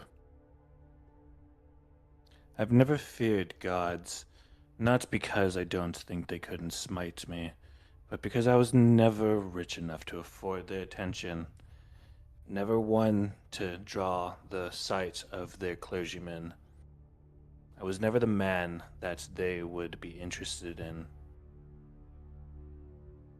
It's tempting to be one that is in a God's sight. And all you ask of me is to continue doing and living life the way I already am. Okay, I'll play ball. And he walks up to where the ledger is. First, you're right. He takes out his gold. My life is an expensive thing to me. And I've realized this is not what you're seeking. It never was, and I was a fool to try to offer you this paltry amount. Instead, I offer you something else you actually want. My greed. I offer you the one thing I know I can produce in spades. I offer that I can go about and continue to spread this as I have been my entire life. I can do so at a rate that not many others can, because what's more inevitable than death and taxes and medical bills? I'll also surrender my new cursed items. It's not that I don't want them or anything, but I have a feeling that if I do, you might be able to help me out of the situation a bit more.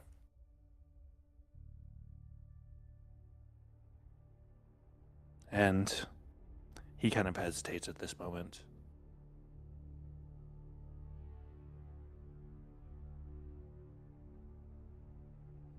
I'll take you as my mistress. But I only do this out of a fair trade. I will not be one to call upon the gods and extol them to others. I'll let my actions speak on that, as they always have. But I will do things at a fair barter and trade. I feel like that is the only way I've lived my life. And I have a feeling that's not something you'd be adverse to. Perhaps you're the only god I would ever be willing to try and serve such as this.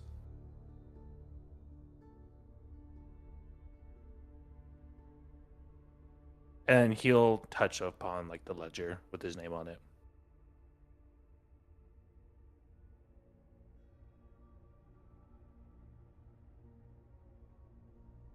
Very well.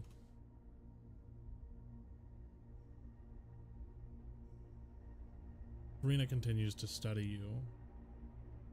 He looks towards the two spaces on the table. The blade appears first. Then the coat emerges beside it. For a long moment, both remain motionless, offered up between petitioner and patron. These were just the beginning. Well, one of these isn't even mine, but I'll take it nonetheless. The gold in the chamber shifts with a low, endless hush. Food lessons, useful, loud. I like your ambition. Fits you beautifully.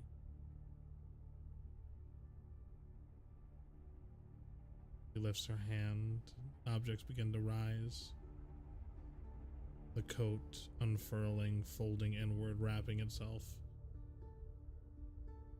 Golden threads tightening.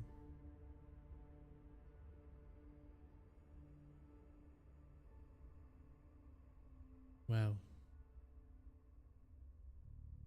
She turns back towards you. You see a stack of papers in her hands.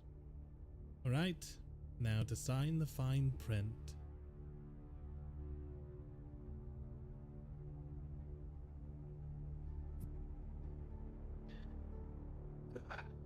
Contracts.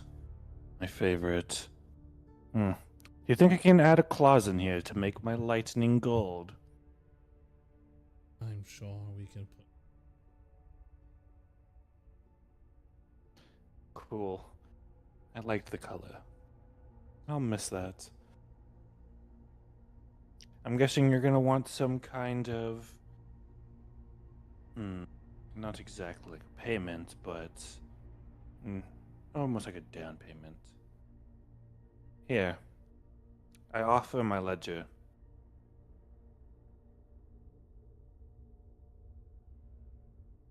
This is the most important thing to me. It always has been.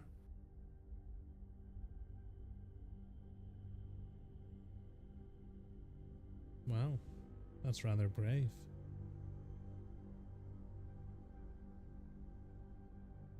See it as a sign of a new business partnership.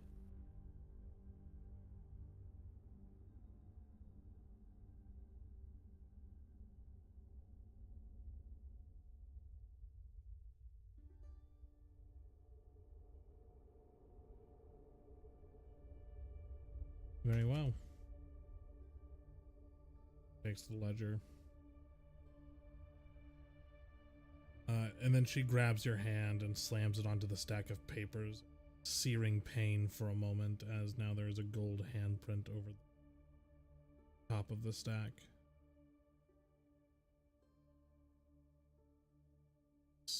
gilded contract.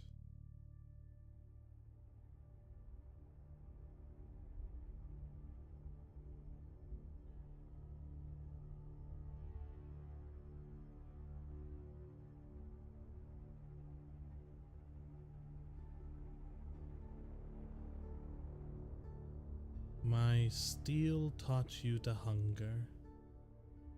This ink will teach you to balance that hunger. Don't be tempted to think this is my mercy, because it is not. Never mistake my kindness for weakness.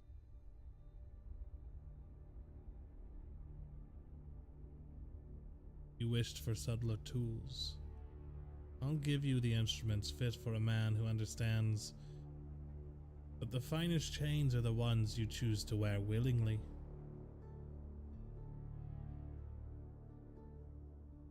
Heal them if you like. Help them if you need. Do so. Give back to the people of your puny little cesspit of a world. Just don't forget to keep account. Go on then, Doctor. Make yourself worth the investment.